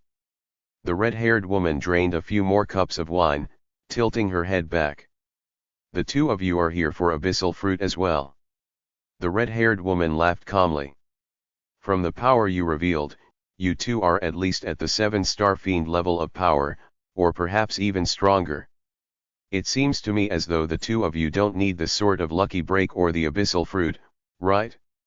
The power you already wield is already enough to allow you to become heroic, renowned figures in either the Netherworld or the infernal realm. Nobody ever complains about being too strong. Linley laughed calmly. Linley didn't wish to let others know that he wanted to meet a sovereign. Oh, that's true. The red-haired woman nodded. But let me give you some advice. It's best if you don't enter the abyssal mountain. Why is that? Because it is dangerous inside. Linley asked. The red-haired woman laughed gently. It is indeed dangerous. Only 3 abyssal fruit has ever appeared in the Netherworld. Countless billions of years will pass between each fruit. These people who have come in search for it, the red-haired woman glanced sideways at the others. These are all people whose lives in the Netherworld are not to their satisfaction, and so they have come to try their luck. But trying one's luck comes with a cost. Even someone as strong as you two, in the abyssal mountain, might lose your lives if you aren't careful. Linley couldn't help but narrow his eyes. The power you wield is more than enough to allow you to roam about and dominate the Netherworld. Why risk your lives for a single abyssal fruit that only appears once in countless years? The red-haired youth said. Linley nodded. Although ordinary high gods, 5-star fiends, and 6-star fiends were powerful, it was impossible for them to stand at par with the peak experts of the Netherworld. These people would thus risk their lives and hope that their destinies would be changed by it. But for experts who were nearly at the Azura level, it wasn't worth it. Their lives were precious. We are willing to go risk it. BB just laughed. I'm very curious as to what is so dangerous about this abyssal mountain. I'm just giving you some advice. It's none of my business whether or not you go in and whether or not you die. The red-haired woman laughed calmly. Only, far too many people have gone into the abyssal mountain without being able to come out.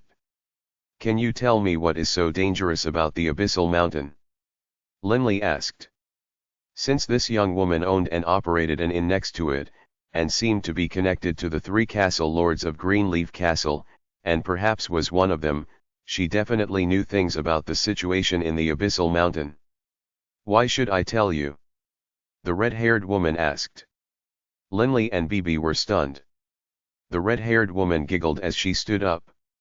The higher up you go in traversing the tricolored fogs of the abyssal mountain, the more dangerous it is. Remember. Beware the snakes, and the trees. After speaking, the red-haired woman turned and left, leaving behind Linley and BB, both of whom were befuddled. Linley had been prepared for the higher parts of the abyssal mountain to be dangerous. But snakes? Trees? BB muttered. Of course there's going to be trees in mountain forests. Can it be that we need to beware every single tree? Then how are we supposed to go up the mountain? Don't worry about it. Let's just remember to be wary regarding snakes and trees. Still, we can't be incautious about other things either. Linley said after reflecting. That woman might know many things about the abyssal mountain, but she doesn't necessarily know everything about all the dangers of the abyssal mountain. The night of the full moon. An eerie red moon, as round as a plate, hung there in the skies. Under the light of the moon, the abyssal mountain, always crackling with faint electric light, seemed to have a red aura emanating from it as well. The northern base of the abyssal mountain.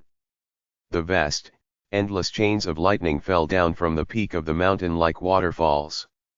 At the northern base of the mountain, there was an enormous gate that was 10 meters long, and the gate was covered in carved runes as well. Large amounts of electricity crackled and flowed around the mountain gate, but the gate itself didn't have any electricity present. Tens of figures were at the gate. "This is the only entrance," Bibi murmured. "I really want to enter from other areas and see how powerful that lightning is, exactly. It's always best to be careful." Linley raised his head as well. The entire mountain was covered in the tricolored fog, but the density of the fog was now a bit lower. "My 4 brothers." Next to them, 5 Highgods were gathered together, one of whom had a very solemn look on his face. "For many years, we've lived a dazed, blurred life. Let's go in and give it our best shot. At worst, we might just fail and die. But if we succeed, the brother who succeeds has to help the others take care of their matters. Don't worry, elder brother." Those people all had steely, resolved looks in their eyes. They stepped forward, passing through the gate and entering the abyssal mountain. "They are just throwing their lives away." An effeminate, soft voice rang out. The speaker was the silver-haired, effeminate man. "They think they are worthy of acquiring the abyssal fruit." The silver-haired man entered the abyssal mountain as well. The other Highgods were speaking to each other as well, and they all entered the abyssal mountain. Those who dared to enter it, had already decided to risk their lives for it. Abyssal fruit. The black-robed, violet-haired youth entered as well. Boom. Linley instantly dragon-formed. Azure golden draconic scales covered his entire body, and savage spikes appeared on his back, forehead, and other areas. With a flip of his hand, a nearly translucent longsword appeared as well. "Let's go, Bibi." Linley and Bibi entered the abyssal mountain. Linley's sudden dragon forming badly startled the others. So this person was concealing his strength. Those people felt their hearts quail. That sword seems to be a treasure as well. Although the other Highgods were stunned, they still passed through the gate. Moments later, only 2 people were left outside the gate, the red-haired beauty and the green-robed woman.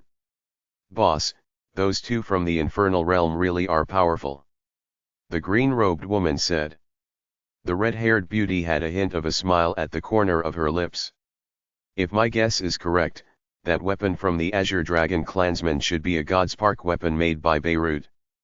It really is extremely rare to see such a large Godspark weapon. The relationship between this youth and Beirut is definitely quite special. As for that youngster, he was able to grab the sword of a 7-star fiend with his bare hands without suffering any wounds at all, but his body doesn't have any sovereign artifacts aura. As I see it, he most likely is that legendary successor to Beirut, the second god Ader Rat." "Oh. Let's go back." The red-haired woman turned and left. "Boss, how many of them do you think will make it out alive?" the green-robed woman asked. "Based on past precedents, the strength of this group isn't bad. Several of them should be able to return. But if they get too greedy and attempt to go to the peak of the abyssal mountain? Quite possibly, not a single one of them," the red-haired beauty said calmly. "Don't worry about them. The Netherworld is filled with people. So what if a group of people die?" The green-haired woman followed the red-haired woman, heading back to the hotel. Book 18, Highgod, Chapter 20, Lost. As soon as Linley entered the abyssal mountain, he felt a heart-palpitating presence spread out from it. What a powerful presence! Linley's face turned solemn. Even in the infernal realm, when I faced the blood-rich sovereign, I didn't feel such a terrifying pressure. After having been pressured by this presence as soon as he entered the abyssal mountain, Linley had a feeling, as though he had returned to his childhood years in Wushan Township, and was once more facing that magical beast, the Velocidragon for the first time. It was that sort of terror and shock that he now felt. His heart was shaking. This sense of pressure pressed down on his soul.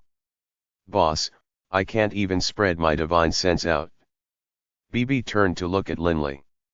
"This pressure is too powerful, even more powerful than that of the Blood-Ridge Sovereign." "That's because when the Blood-Ridge Sovereign appeared, it was just an energy construct, rather than his true form." Linley carefully inspected his surroundings. Behind him was the abyssal mountain gate. For now, none of the Highgods who had entered dare go any deeper into the mountain, as they were all carefully inspecting and getting accustomed to their new surroundings. The abyssal mountain was filled with danger. Even 7 Starfiend-level experts who entered might perish.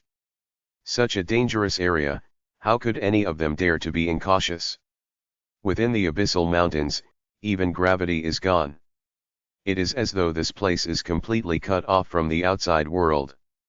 Linley just hovered there. This white fog can even cause people to go dizzy. However, for myself and BB, the influence is negligible. Linley was still constantly weighing his surroundings.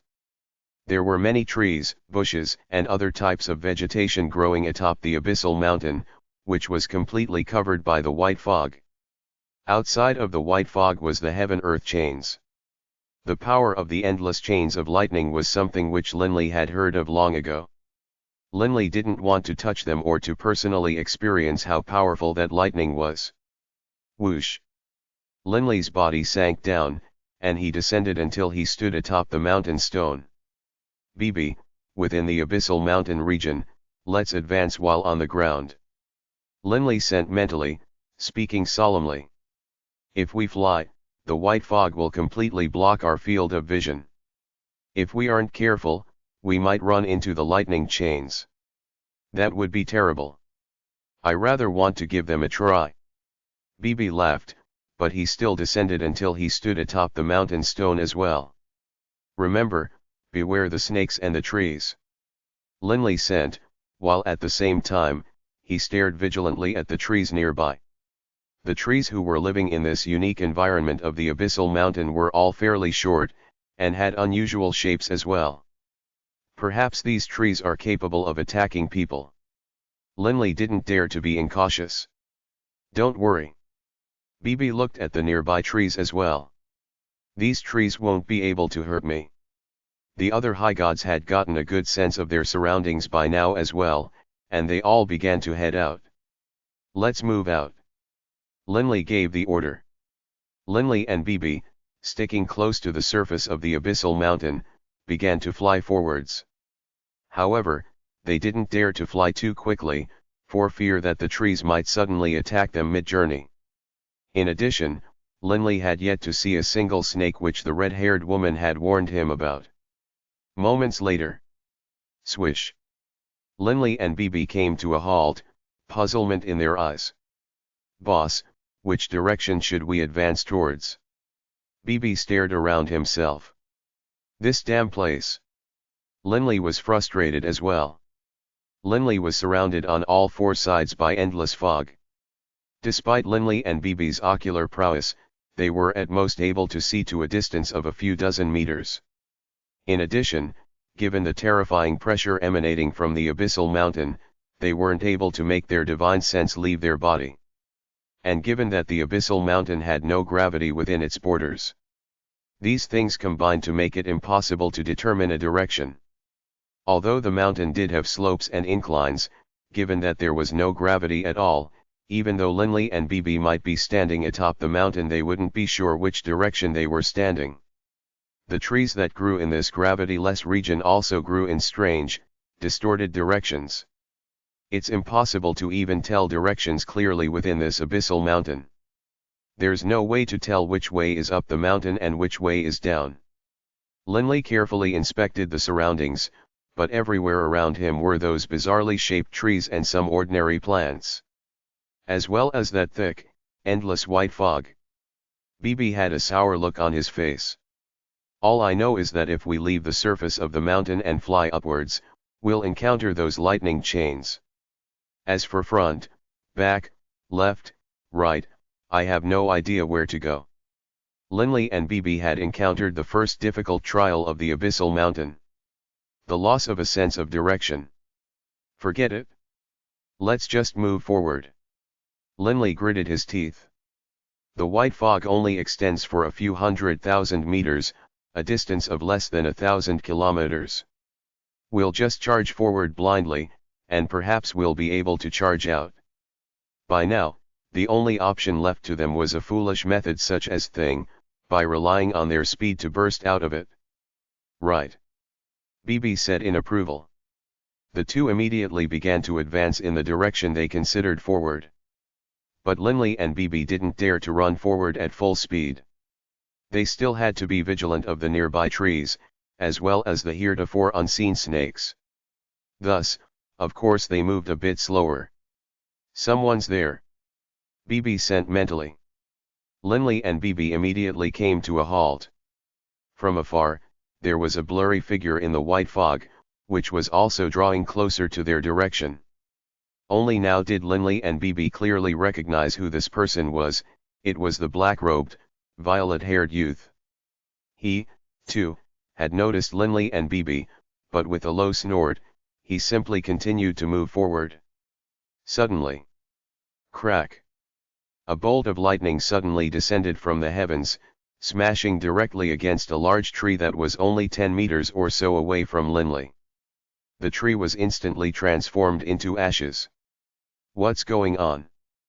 BB was badly startled. You too, be careful. The violet-haired youth, who by now was fairly close, said in a cold voice. Within the abyssal mountain, lightning will occasionally descend from on high. This lightning is the lightning contained within the heaven-earth chains, and the power of it is exceedingly great. When flying forward, best pay attention to what is going on above you. If you are struck, humph. His voice slowly grew distant, and then faded away. The reason why the heaven-earth chains were always filled with endless amounts of electric power was because the heaven-earth chains were constantly absorbing the natural surrounding lightning-type elemental essence to nourish itself. But once the heaven-earth chains absorbed a certain amount of lightning-type elemental essence, it would begin to randomly cast down bolts of lightning as some energy began to leak out. This was why. Even if you didn't go touch the heaven-earth chains, sometimes, the heaven-earth chains would still strike you. Linley and BB couldn't help but raise their heads, staring upwards. This damn place. BB gritted his teeth. This is ridiculous. Lightning bolts that will suddenly descend for no reason? If we aren't careful and end up getting hit, that would have been such an unfair death. Anyone who dares to enter the abyssal mountains has to be mentally prepared for death. Linley laughed calmly. Let's go. Let's continue to move forward. Both Linley's group and the other groups which entered the abyssal mountain knew that since they had chosen to enter the abyssal mountain, if they died, they couldn't blame others. The abyssal mountain was the residence of the mightiest of the 7 sovereigns of the Netherworld, the chief sovereign of death. How could it be a place where others could easily enter? Linley and BB felt as though their path forward was a straight line. After advancing for a long time. We haven't reached an end yet. BB said, puzzled. We should have advanced for more than 1,000 kilometers by now. It seems as though we went the wrong way. Linley said. There were no other possibilities. If they had gone the right way, they would have left the region of white fog long ago. In an ordinary place, Linley and BB would have been able to walk out of it by now, even if their eyes were closed. But the abyssal mountain constantly radiated that terrifying pressure, and the white fog was somewhat impacting their souls. Thus, Linley and BB's senses of direction were inaccurate, and so, unknowingly, they had gone off track and begun to move in a circular manner as opposed to a straight one. Forget it. Let's just keep going forward. BB said. Linley nodded as well, and the two immediately advanced deeper into the white fog.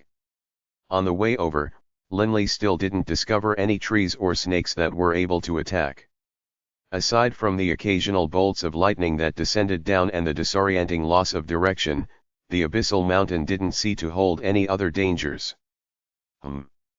The white fog is growing sparse. Linley was immediately excited. The tricolored fog clouds of the abyssal mountain represented that the mountain was divided into 3 regions. The borders of the 3 regions were areas with fairly sparse fog. The sparseness of the fog here was an indication that they had reached the borders. "We made it," Bibi said with surprise and delight, but then Bibi's expression changed. "How can this be?" Linley and Bibi walked out of the white fog, but within their field of vision, the heaven-earth chains once more appeared. The thick chains of lightning had that invisible membrane between them, and through the membrane, Linley could see that on the opposite side, was the vast, endless plains. "We returned to the base of the mountain." Linley couldn't help but laugh bitterly. After entering the mountain through the gate, they had blindly wandered for so long, but in the end, they had actually walked back to the base of the mountain. Still, at least they hadn't walked back to the gate. "Let's go. This place is only 1 or 2,000 kilometers in size. In an hour, we should be able to crisscross it several dozen times. I refuse to believe that we won't be able to make it in an hour." Linley turned and immediately re-entered the white fog, while Bibi followed from behind. Crack! From not too far away, yet another bolt of lightning descended.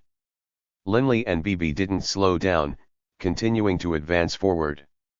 Linley had believed that leaving the white fog region would be fairly simple, but 3 times in a row, he ended up returning to the base of the mountain.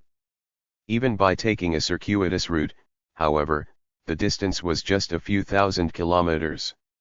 Given Linley's speed, each trip was a very fast one, and so Linley had more than enough patience to continue advancing.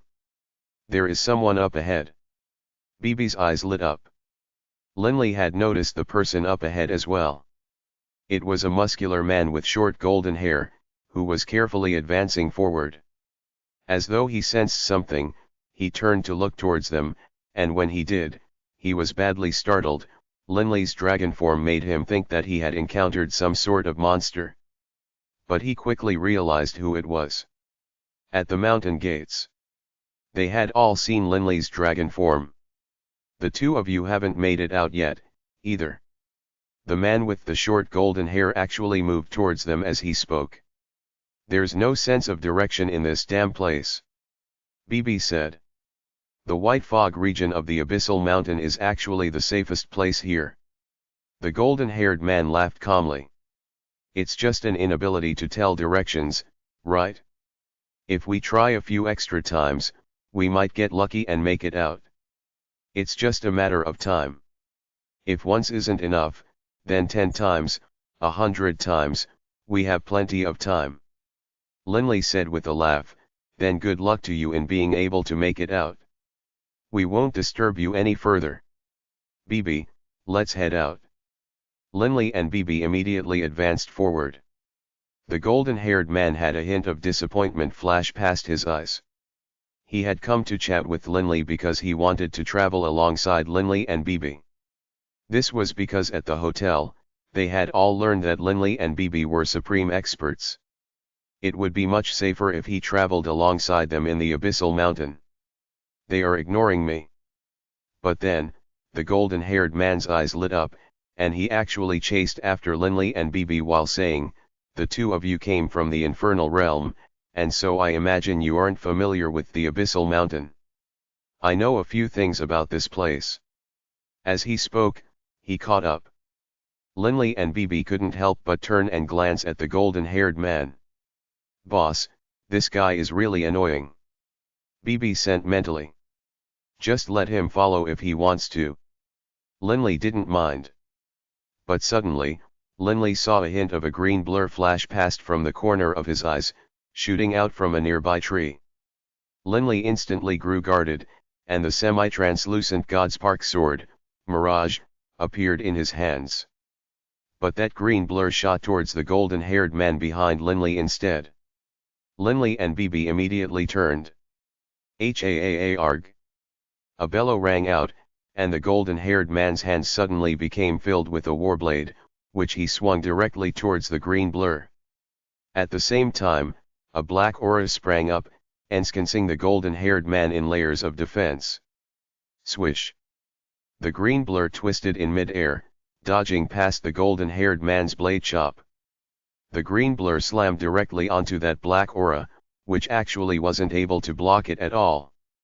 The green blur instantly broke through the black aura, and also shot directly towards the golden-haired man. The strange thing was, the green blur actually merged into the man's body. The layer of light surrounding the golden-haired man vanished, and the warblade in his hand fell to the ground as well. Ah, ah! A terrifying sound rang out from the man's mouth, and his entire body trembled. But an instant later, the man's body became stiff, and no more sound came from his lips. Thud!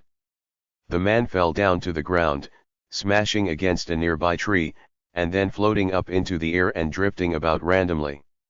Linley and Bibi stared carefully at the man's corpse. Hiss!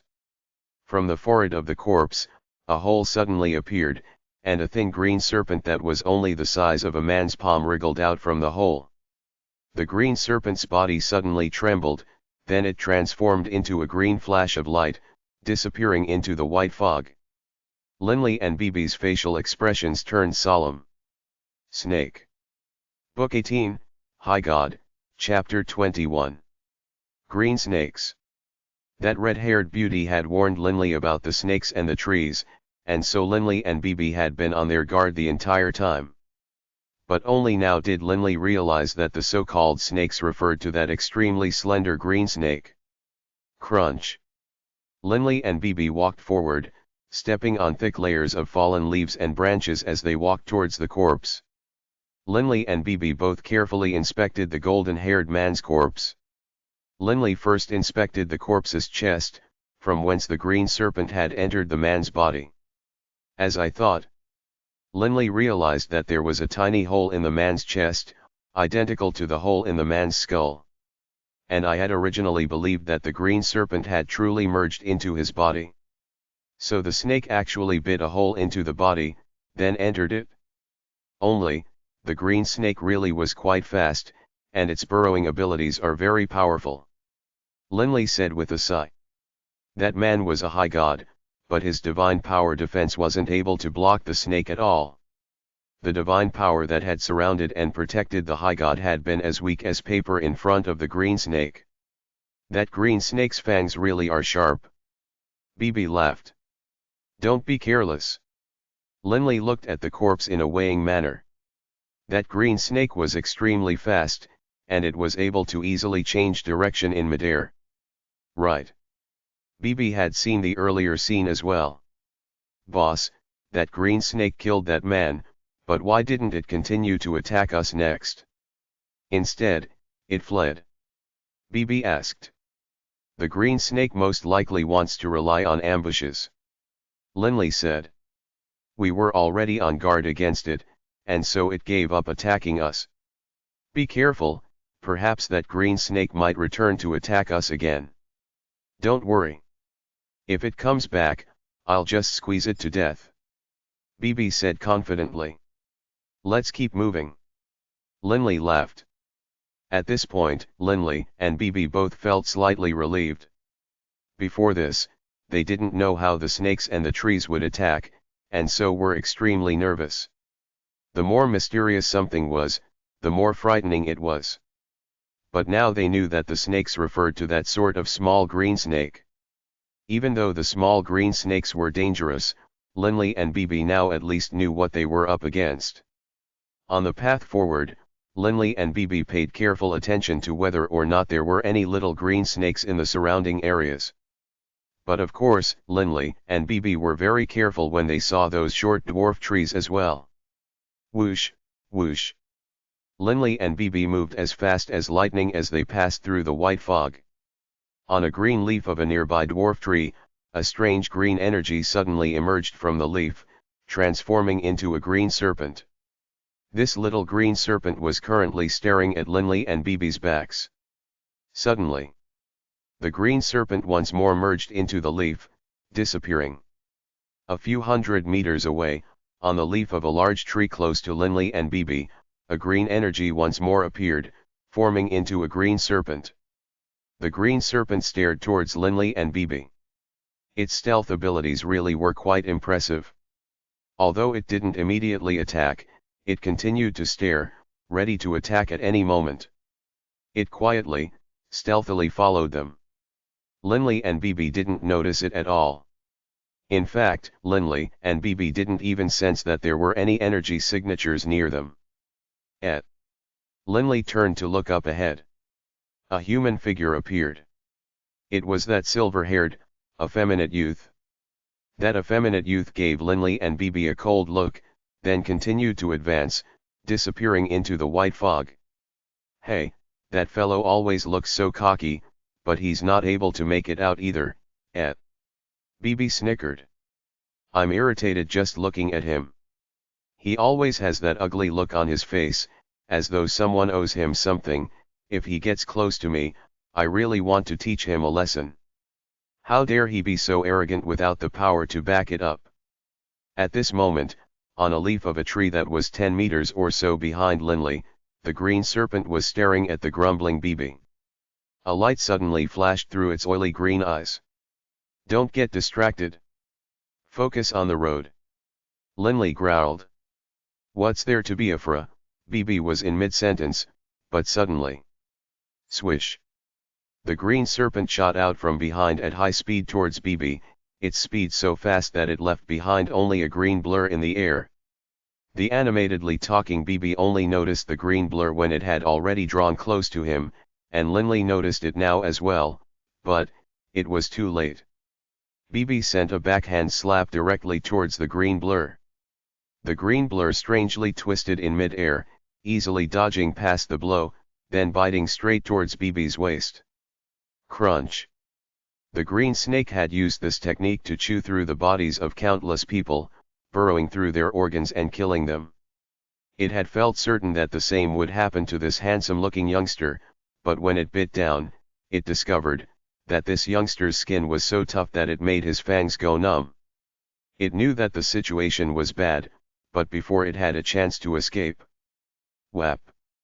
A large hand descended, seizing it. Your mother, you bit me. Bibi stared with furious wide eyes.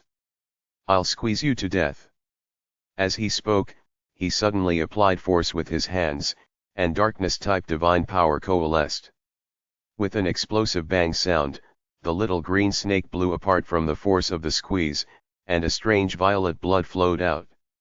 With a toss of his hand, Bibi pushed out some more divine power and got rid of the vestiges of blood on his palm. Humph! It dared to bite me. It really wanted to die. As he spoke, he gave the shattered remnants of the serpent's corpse on the ground a few stomps for good measure. Seeing this, Linley couldn't help but start to laugh. Enough, Bibi. You already killed the green snake. Linley sighed in praise as well. Bibi's physical toughness was indeed astonishing. Since the green serpent lived on the abyssal mountain, it was capable of threatening many Highgods, and so its attack power was certainly tremendous, but in front of Bibi, it wasn't even able to break his skin. Hey, green snakes, little green snakes, I'm right here. If you have the ability to bite me, come bite me. Bite me. Bibi intentionally shouted to the surrounding area. Hurry up. Let's leave. Linley couldn't help but urge. Bibi chortled, then followed Linley from behind. Clearly, Bibi was very self-delighted at how easily he had squeezed the green snake to death. On their fourth trip, they still ended up returning to the base of the mountain. I have a premonition that we'll succeed on the fifth try for sure. Bibi gritted his teeth as he spoke. Ending up at the base of the mountain 4 times in a row had clearly caused Bibi to become rather unhappy. Be patient. We spent 30+ years just traveling to this abyssal mountain. What's a little bit of extra time? Linley had an excellent attitude regarding this situation. Not flustered and not in any haste, he continued to advance forward while carefully inspecting his surroundings, giving it yet another attempt. Within the abyssal mountain, although not many green snakes attacked, quite a few bolts of lightning descended. Boom! Occasionally, the sound of a thunderbolt could be heard from afar. Fortunately, the abyssal mountain is so large that the chances of being struck are very low. Linley laughed as he spoke. If we get hit, we get hit. But boss, tell me, how do you think the lightning bolts of these heaven-earth chains are formed? How can they be so powerful? BB asked, not understanding. Linley laughed calmly. This is the number one tall mountain of the Netherworld, the residence of a sovereign. It'd be strange if there was nothing special about it. While chatting, Linley and BB continued to advance forward. On the leaf of a dwarf tree a few dozen meters behind Linley, a green mass of energy appeared, then formed into a small green snake. The green snake stared fixedly at Linley and BB's backs, and then merged into the leaf once more.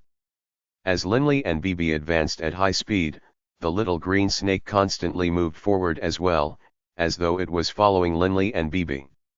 Only, the green snake was choosing to wait for an opportunity. Boss, this, just as BB was speaking, he suddenly sent mentally in astonishment, boss, careful. Bang. From high up above, a bolt of lightning came crashing down towards Linley. The speed of the lightning bolt was simply too astonishing, but since Linley had been vigilant this entire time, as soon as he noticed it, without hesitating at all, he launched off from the ground, his body dodging away to one side at high speed. Boom! The lightning bolt hit the ground, and the branches and leaves on the ground instantly turned into dust, and a large hole in the ground appeared. Right at this moment. Swish! The green serpent that had been following them the entire time suddenly shot out, and a green blur appeared in midair, charging straight towards Linley. Linley was in mid-dodge, having just avoided the dangerous lightning bolt. His attention was all on the lightning bolt as well, and so the amount of attention he was paying to rest of his surroundings had lowered. When the green snake reached a distance of 5 meters from Linley, its speed suddenly lessened dramatically, and only now did Linley suddenly turn to look at it. Fortunately, I kept up my Blackstone space this entire time. Linley, upon seeing it, was badly startled. After BB had suffered that last attack, Linley had immediately set up his Blackstone space within a range of 5 meters. Although the green serpent had seen that earthen yellow glow, it thought that it was the ordinary divine power protection which normal Highgods used, and so it hadn't paid it any heed, but that earthen yellow aura had caused it to suffer a major disadvantage now. Blackstone space, repulsive force. This repulsive force was proportional to an object's size. The little green snake's speed slowed down dramatically when affected by the repulsive force, but it was still able to fly forward towards Linley at high speed. From this, one could imagine how astonishing its original speed had been. Die. A calm look on his face, Linley swept out with his Godspark sword, Mirage. His divine power-filled Mirage, when instantly turned completely translucent as it swung towards the serpent, and wherever it passed by, a clear tear in space appeared. The green snake, its speed lessened, was unable to dodge easily. It strove to turn its body, but Linley's Mirage sword still chopped down towards it. One sword blow. 2 pieces. Swoosh. The remaining half of the green serpent, its speed not lessening in the slightest, charged directly towards Linley. Oh! It's fine. Linley was shocked. They were too close, and Linley wasn't able to use his sword to block. He immediately swept out with a draconic claw, clawing down towards it. The green serpent delightedly charged straight towards Linley's draconic claw, and then bit down towards the palm of Linley's claw. With a crunch sound, Linley's draconic scales in the palm of his hand split apart, but at the same time, Linley squeezed down with his claws. A terrifying energy pressed down, instantly reducing the green serpent into mush. Violet blood flowed everywhere. Not good. Linley's face changed.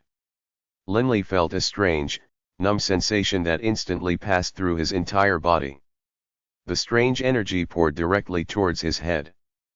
Linley's spiritual power in his mind flowed out like repeated waves, completely obliterating that strange energy.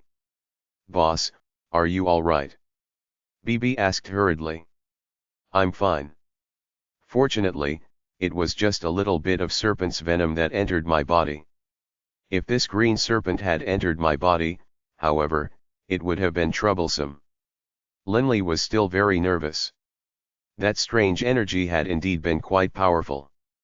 The only reason why he had been able to defeat it so easily was because after becoming a Highgod, he had been absorbing amethysts for centuries and strengthened his soul tens of times over, compared to when he was a god. But if the entire snake had entered his body, even Linley felt rather apprehensive. "His fangs really are sharp." Linley lowered his head to look at his palm. A small patch of draconic scales in the palm of his hand had been split apart, revealing two very small spots. The defensive power of Linley's draconic scales was simply too powerful. When the green serpent had bitten down upon them, although its fangs had broken through at those 2 points, it hadn't been able to completely bite out a hole which it could burrow through. Naturally, the green snake was then crushed to death. Only, as the fangs of the serpent had pierced the draconic scales, its venom had passed into Linley's blood and flesh. And this is the white fog region, the safest region. What of the grey fog region, or the highest violet fog region? Linley couldn't help but feel a sense of pressure. No wonder anyone who acquires the abyssal fruit will become a sovereign's emissary. Given the danger level of the abyssal mountain, anyone capable of acquiring the abyssal fruit should be at an impressive level of power already. With the help of the abyssal fruit, the victor would indeed have enough power to become a sovereign's emissary. Linley and BB continued to advance. Moments later, the white fog grew sparse. We returned to the borders again. Hopefully, we reached the base of the mountain. BB no longer was calling out in celebration as he had previously. But then, Linley and BB's eyes both lit up. As they walked out of the white fog region, they saw that up ahead, there was an empty area of no fog. And further up ahead, was a dark, gloomy region of grey fog. "We made it out," BB said in delight. "Haha," Linley couldn't help but start to laugh. "BB, your premonition was an accurate one, it seems. We really did succeed on our 5th try." Just as Linley and BB were celebrating, a series of angry bellows rang out from the grey fog region. Linley and BB couldn't help but feel puzzled, and they looked towards the grey fog region. What was within this grey fog region? Book 18, Highgod, Chapter 22, The Grey Fog Region, Slaughter. The white fog region and the grey fog region had an empty region between it which encircled the mountain. Linley and BB were in no hurry to enter the grey fog region. They remained outside, carefully listening to the sounds emanating from within. Humans, shouting angrily. Linley frowned. What's going on inside this grey fog? BB was puzzled as well. Even if the grey fog held danger within, only a few people had entered it, most likely. In addition, those people should have been spread out throughout the area. Even if they are fighting, the fighting shouldn't go on non-stop. Why are those angry shouting sounds ringing out again and again? And we are here at the borders, but can still hear them. Linley's forehead was creased. The grey fog region was similar in size to the white fog region. Given the enormous amount of surface it took up, battles that went on within it from afar shouldn't be hearable by Linley and BB, who were only at the border. Linley suddenly turned his head. In the distant white fog region, 2 male figures suddenly emerged. These two had azure armor formed over their bodies, and when they emerged, they looked vigilantly towards Linley and BB. Seeing the two of them, they relaxed slightly. Haha, I didn't expect to run into you two here. It seems we two brothers are meant to encounter you. The man who spoke was a skinny man who had a smile on his face. The other man by his side seemed rather sturdy, and had some stubble on his chin. Indeed. Linley said. I am Linley, And this is my brother, Bibi. Who are you? Lach Lachi.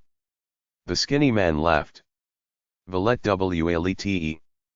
The bearded man said emotionlessly. Lach, Valet, we come from the infernal realm and don't know much about the abyssal mountain. Listen, there are angry bellows and roars constantly ringing out from the grey fog region. Do you know what is going on in there? Linley immediately asked. The reason why he was conversing with these two was for the sake of gaining information. Lach and Valet both listened carefully, frowns appearing on their faces. Hey, that is rather queer. Lach said with a frown. There were a few dozen people who entered the mountain this time, and there should have been less than 10 people who entered the grey fog region ahead of us. Such an enormous region, if 10 people entered, they would be like drops of water in the sea. How could the sounds of angry shouts and battle ring out non-stop? Bibi said helplessly, you don't know either. No idea. The affairs of Abyssal Mountain are very mysterious. Lach explained. The outside world has some rumors, at least, of the White Fog region, but no one knows anything about the Grey Fog region or the Violet Fog region. Most likely, even if someone knows something, they wouldn't tell anyone. What do the two of you plan to do? Linley and Bibi looked at each other. Wait. Linley said. The same decision as we two brothers. Lach chortled. Most likely, the people who go in will come back here due to having no sense of direction within. When they emerge, we'll ask them and so be better prepared. Linley nodded slightly. Lach laughed, then we two brothers will go over there to that part of the mountain. You two can move over there. That way, the two of us can keep watch over a region of 100 kilometers. We'll easily see anyone who emerges. Fine. Linley nodded. And then, Linley and Bibi immediately hurried to a prominent, arching spot on the mountain. They stood there, able to see to a great distance. Boss, we're just going to wait here. Bibi was rather impatient. Linley swept the grey fog region with a glance, then shook his head and said, let's wait half a day. If we don't find anyone in half a day's time, we'll go in. The white fog region we passed through just now was already rather dangerous. This grey fog region will most likely be even more troublesome. It is best if we go in after finding out what the situation inside is like. They had hurried for 30 years to get to this place. Linley had the patience to wait here for half a day. Rashly running inside might result in them suffering for it. They waited quietly. The distance between Linley's group and Lach's group was roughly 10 kilometers. But because there was no fog here, they were still able to see each other at a glance. Roughly half an hour of quiet waiting went past, and the result was, Linley's squad grew more powerful. Another person had walked out from the white fog region, the effeminate-looking silver-haired man. The effeminate-looking man was patient as well.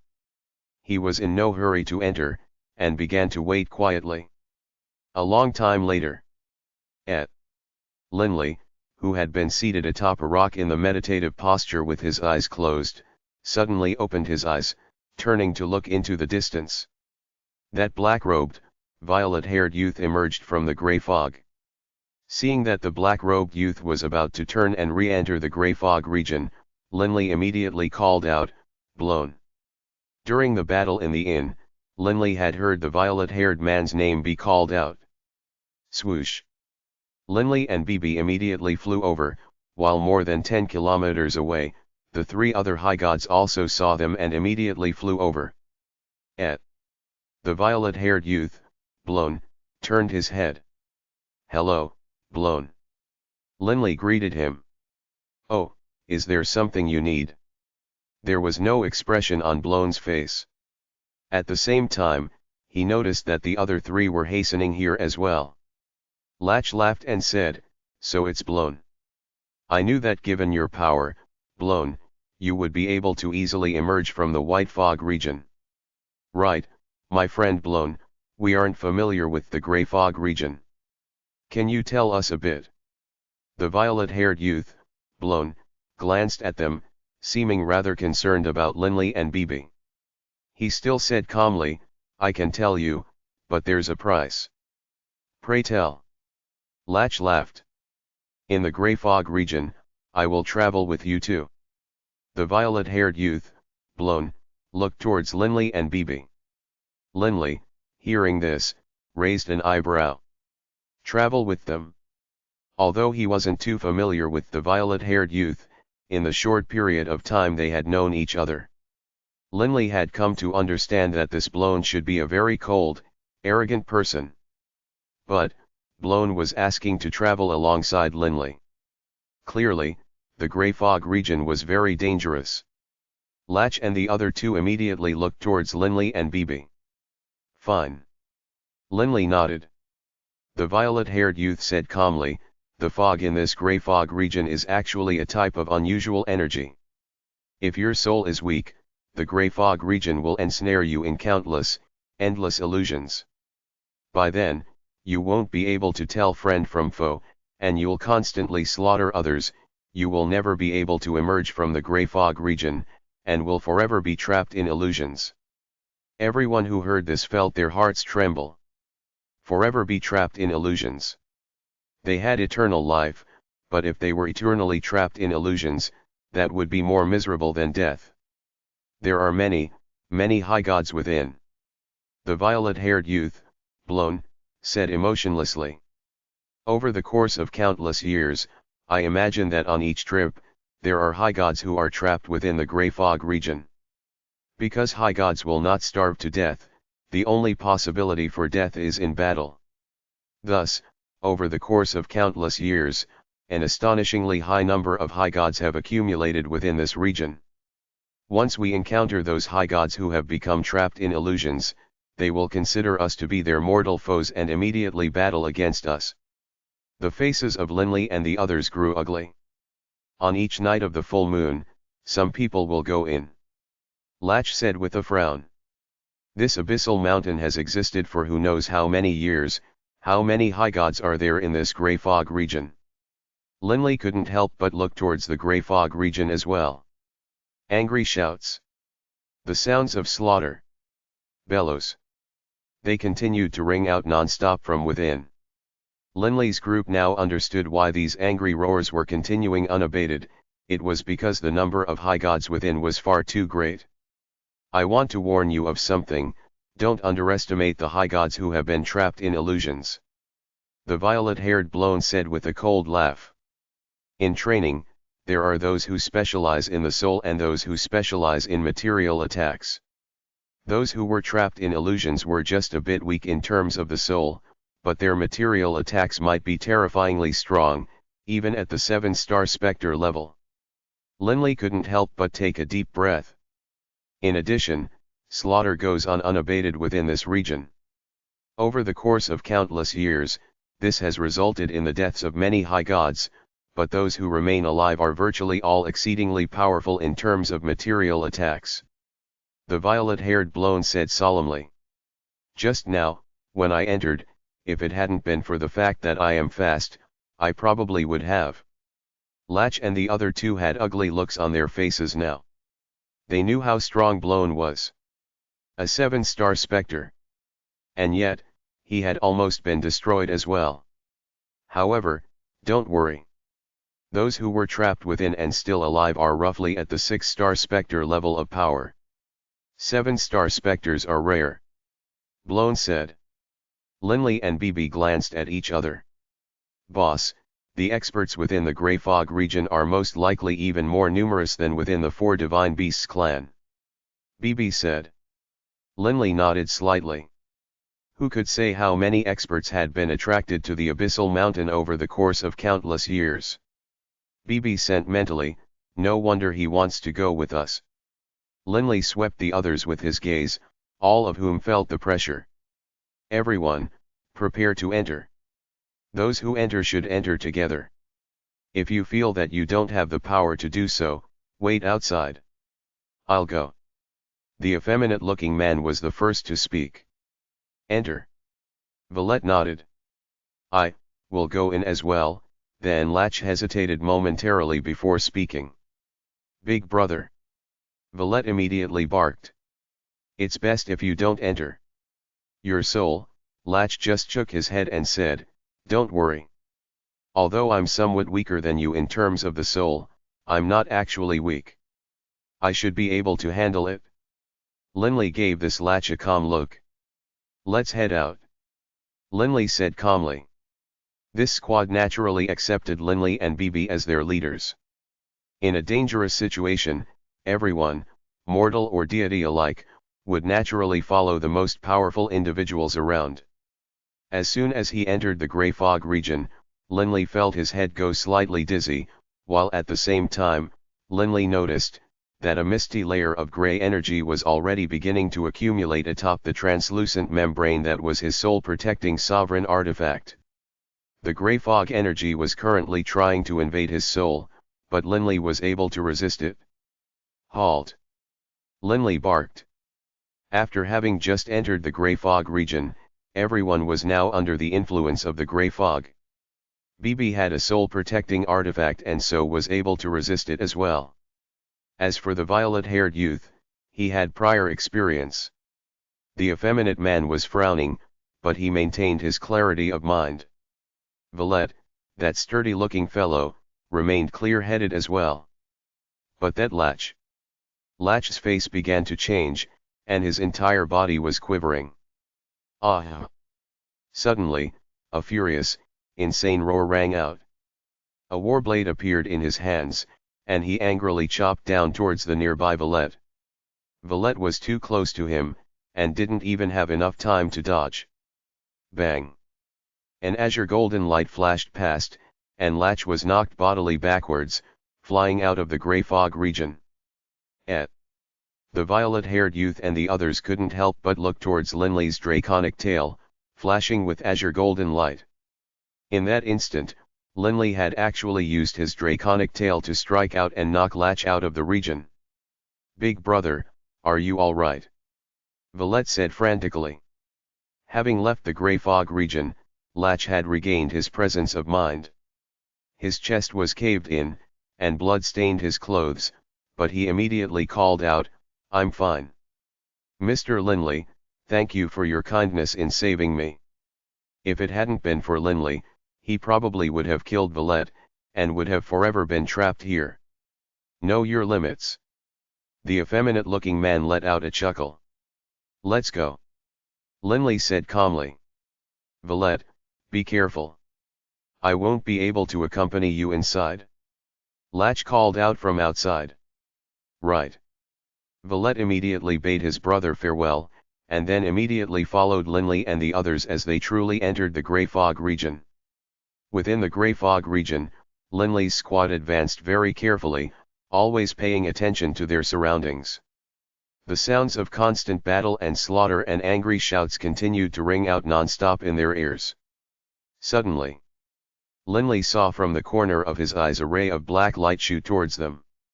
Swish! The black light was shooting towards the seemingly weak BB.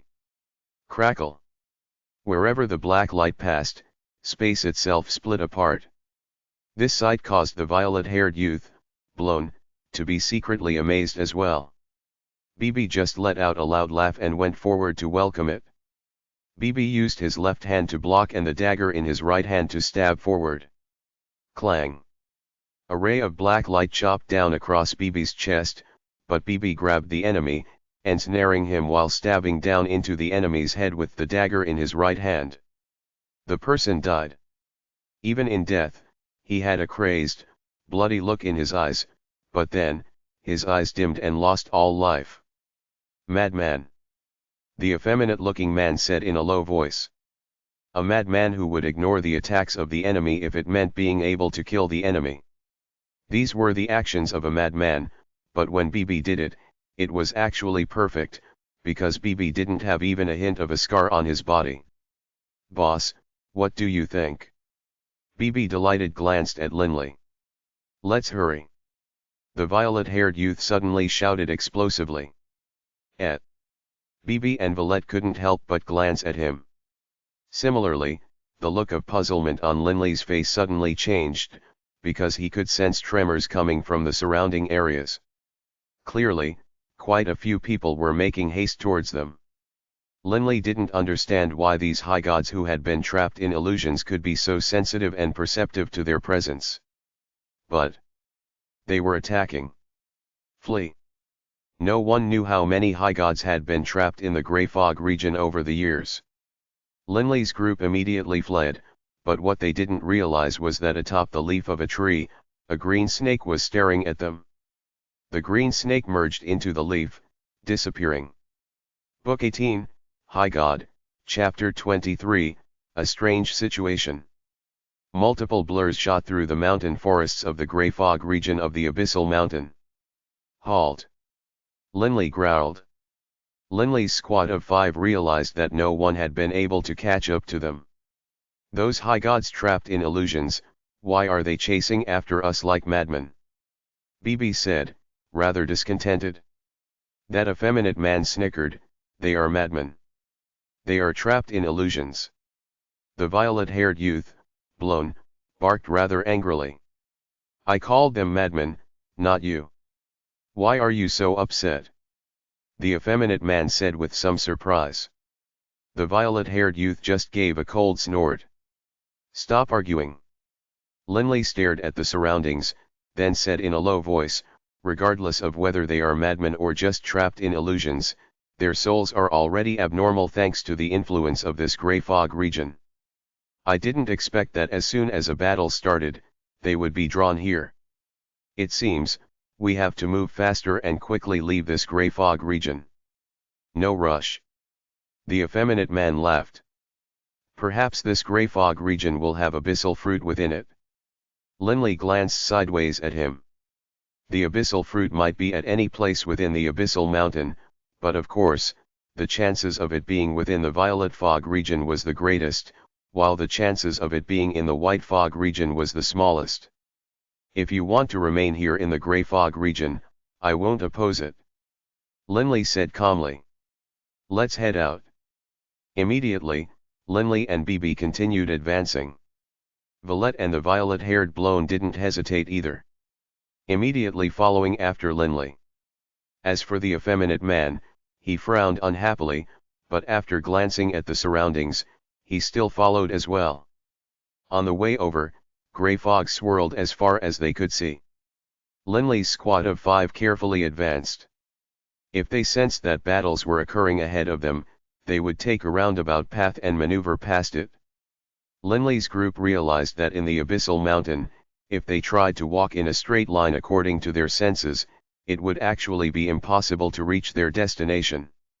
If, however, one just walked about randomly and made multiple attempts, one might succeed.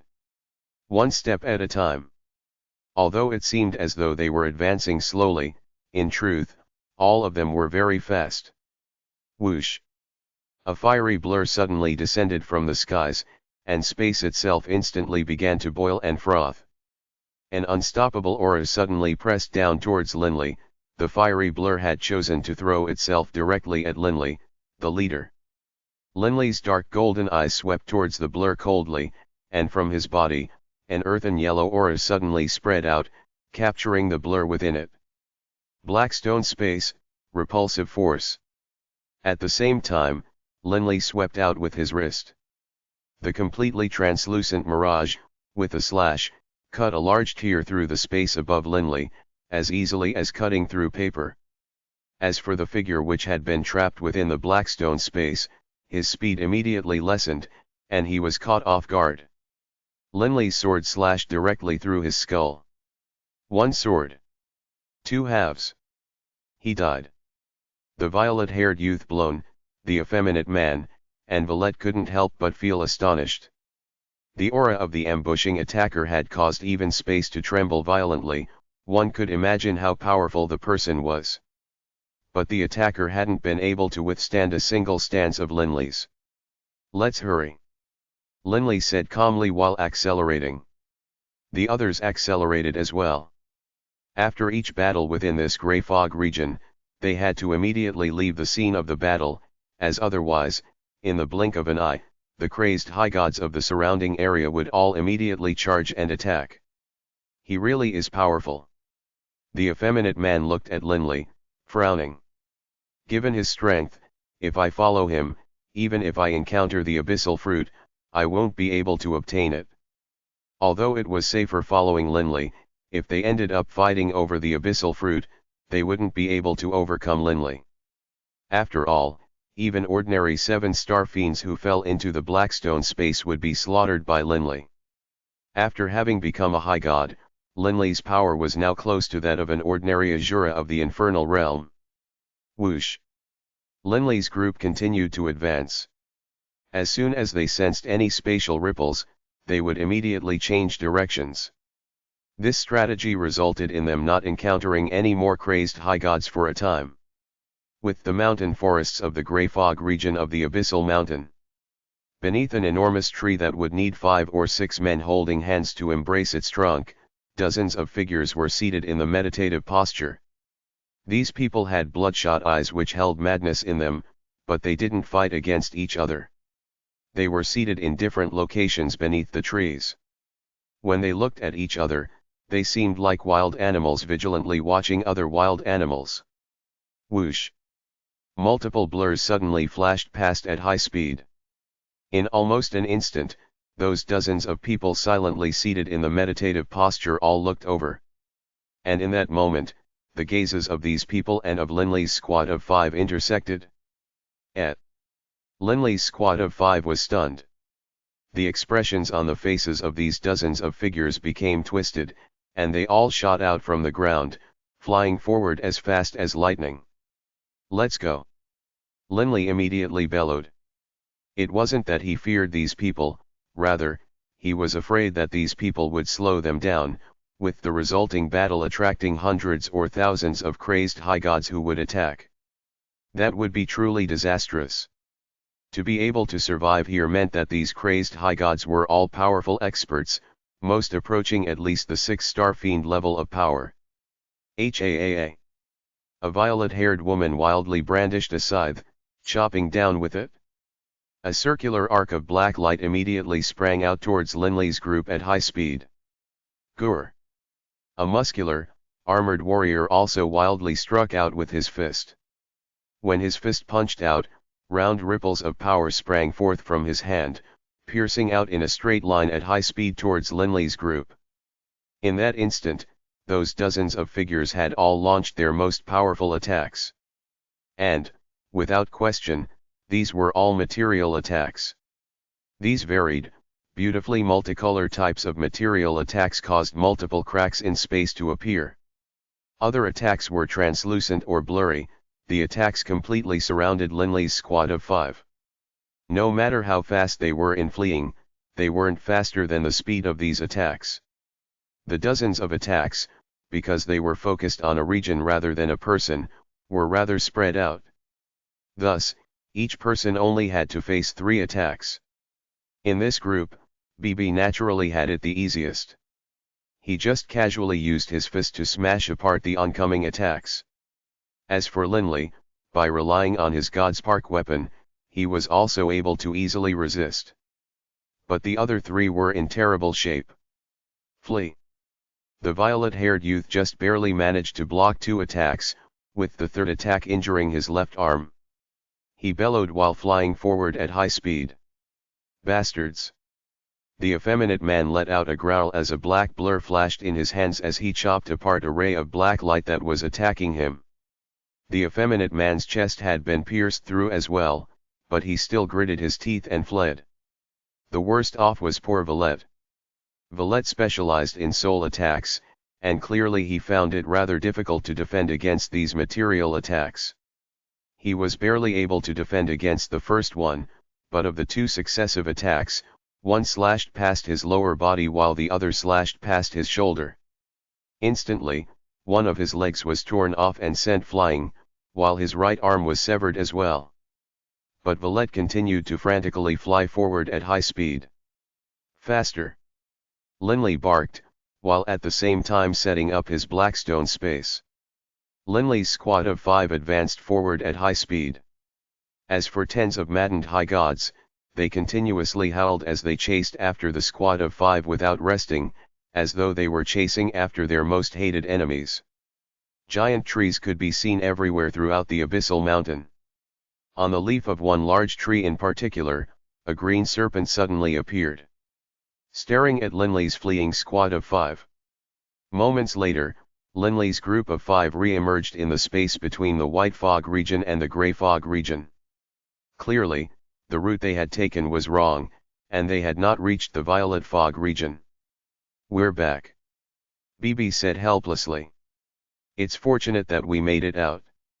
Valette let out a sigh of relief. He hurriedly seized the opportunity to heal the wounds on his body. The violet-haired Blone and the effeminate man also began to heal themselves. That wild flight had indeed caused them to be extremely nervous. If they had been surrounded by a second group of Highgods, it would have been disastrous. Fortunately, as they fled frantically, they had quickly emerged from the grey fog region. "Make your preparations. In a while, we will re-enter," Linley said. "You can go in. I'll travel by myself," the effeminate man said with a calm laugh. "Thank you for your assistance, Mr. Linley, but I'm still more used to being by myself. In addition, a squad of 5 is too large a target and easily attracts more enemies." The violet-haired Blone and Valette both looked at him. "As you wish," Linley said calmly. Bibi glanced at him, snickering. "Oh, by yourself? As I see it, you want to find the abyssal fruit." The effeminate man's facial muscles twitched, but he still said with a laugh, "Abyssal fruit? That's completely a matter of luck. I can't find it just because I want to find it." Bibi let out a snort, not saying anything further. Moments later, Linley looked towards Valette and the violet-haired Blone. Their wounds were already healed. Linley spoke out. "The two of you should be ready now. Then let's head out." Valette and the violet-haired youth both followed Linley and Bibi, once more advancing into the grey fog region. When Bibi entered the grey fog region, he even turned his head to glance at the effeminate-looking man, chuckling disdainfully. The effeminate man maintained his smile, watching the 4 leave. "Humph." The effeminate man let out a cold snort. "Finding the abyssal fruit isn't just a matter of strength, but also luck. You are currently more powerful than me, but if I end up finding the abyssal fruit, my power will greatly improve. Once I acquire a sovereign artifact, then at that time." The effeminate man became covered by a layer of swirling black energy, causing him to become very indistinct and blurred. Like an illusion, the effeminate man silently slipped into the grey fog region. Linley's group continued to advance carefully, not daring to move too quickly. So these maddened Highgods aren't always fighting. Sometimes, they will quietly hide somewhere. Linley vigilantly watched his surroundings. These maddened Highgods are just like the magical beasts of the Yulan continent's mountain range of magical beasts, savage and ruthless. As he moved through the abyssal mountain, Linley suddenly felt as though he were in his younger days, adventuring through the mountain range of magical beasts. Only, back then, what he had to deal with were magical beasts. But now, what he faced was a group of maddened Highgods. And the place he was at was the number 1 mountain of the Netherworld, the residence of a sovereign, Abyssal Mountain. "Look!" Bibi suddenly let out a low breath. Linley's group immediately looked over. Right in front of them, a corpse was hovering there, caught by some branches. On this journey over, Linley's group had seen quite a few corpses. But, this corpse was of a familiar person. That effeminate man. Him. Linley frowned, drawing closer. The effeminate man's face was ashen, and there was a hole in his forehead. It was the green snake's. Linley instantly deduced, and Bibi snickered, this fellow always had an incredibly arrogant attitude about him. He thought he was so amazing, and wanted to go find the abyssal fruit for himself. Humph, I didn't expect that he wouldn't even be able to deal with a single green snake. Linley secretly shook his head as well. If he hadn't even been able to deal with a green snake by himself, Why travel alone? He was perhaps too self-confident. Let's go. Be careful on the way. Linley continued to advance. Violet and the violet-haired Blown also gave the effeminate man's corpse a vigilant look as they, too, shook their heads inwardly. And then, they advanced as well. But what Linley's group hadn't noticed was, there was more than just a single hole on the effeminate man's body. His chest and thigh had them as well. 3 holes in total. If they had noticed all 3 holes, Linley's group probably would have become even more vigilant. Boss, I feel as though something is off. BB sent mentally. Linley's expression was solemn. I have the same feeling. There are no sounds of slaughter in this region. After having become accustomed to the angry shouts of battle, now that everything was silent, it did indeed feel strange. As for the black-robed, violet-haired youth, Blown, as well as Violet, they too looked around vigilantly as they continued to follow Linley in slowly advancing. In the surrounding area, on the green leaves of one large tree after another, one green snake after another was secretly staring at Linley's group. The number of green snakes was so high, that Linley's group would have gone numb in fear had they known. Unfortunately, Linley's group wasn't able to detect the presence of the green snakes in the slightest. Boss, a green snake. BB suddenly sent mentally, his gaze staring towards an unremarkable tree in front of them. A green snake was stealthily staring at them from it. But when the green snake realized that BB was staring back at it, it instantly vanished, transforming into green energy which merged into the leaves of the tree and disappearing. It disappeared? It was able to merge into the leaves. Linley couldn't help but feel astonished. Linley had a sudden suspicion, and he instantly turned to look. His gaze flashed lightning fast towards the leaves of the surrounding trees, and as he looked carefully, what he saw caused his face to change dramatically. This single visual sweep turned up more than 10 green snakes. Book 18, Highgod, Chapter 24, Fortune. Misfortune. Hurry, let's go. Linley's face was savage as he barked furiously. The others, hearing Linley shout so frantically, didn't dare to dawdle and see what was going on. All of them, like Linley, quickly fled, advancing forward. There were actually so many green snakes. What is going on? While flying forward, Linley was frantically pondering this question. In addition, when we entered the Grey Fog region originally, we didn't see so much as a single green snake. But here, there's so many. These green snakes, how are they able to merge into the green leaves without causing any energy ripples at all? When deities use techniques such as world walking or the flame body technique, they too would transform their bodies into energy. But these sorts of techniques would result in energy ripples. There was no way they would be like the green snakes, so silent and stealthy that those nearby wouldn't be able to notice anything. Linley felt that this was extremely bizarre. But at this moment, he didn't have any time to think carefully. It should be about time now. Those green snakes won't be chasing after us. BB sent back mentally. Continue, faster. Linley didn't hesitate at all. As Linley's group of 4 fled forwards, suddenly. Swoosh. Swoosh. Swoosh. In an instant, dozens of green blurs shot out into the sky. They seemed to be primarily coming from both the sides as well as from behind, with only a small number of green blurs coming from the front. The green snakes flew forward at an astonishing speed, they were like green arrows, instantly slashing through the skies. The number of them was too great. The faces of everyone in Linley's group changed dramatically. Rumble, the black stone space suddenly expanded. It expanded from a diameter of 5 meters to 15 meters.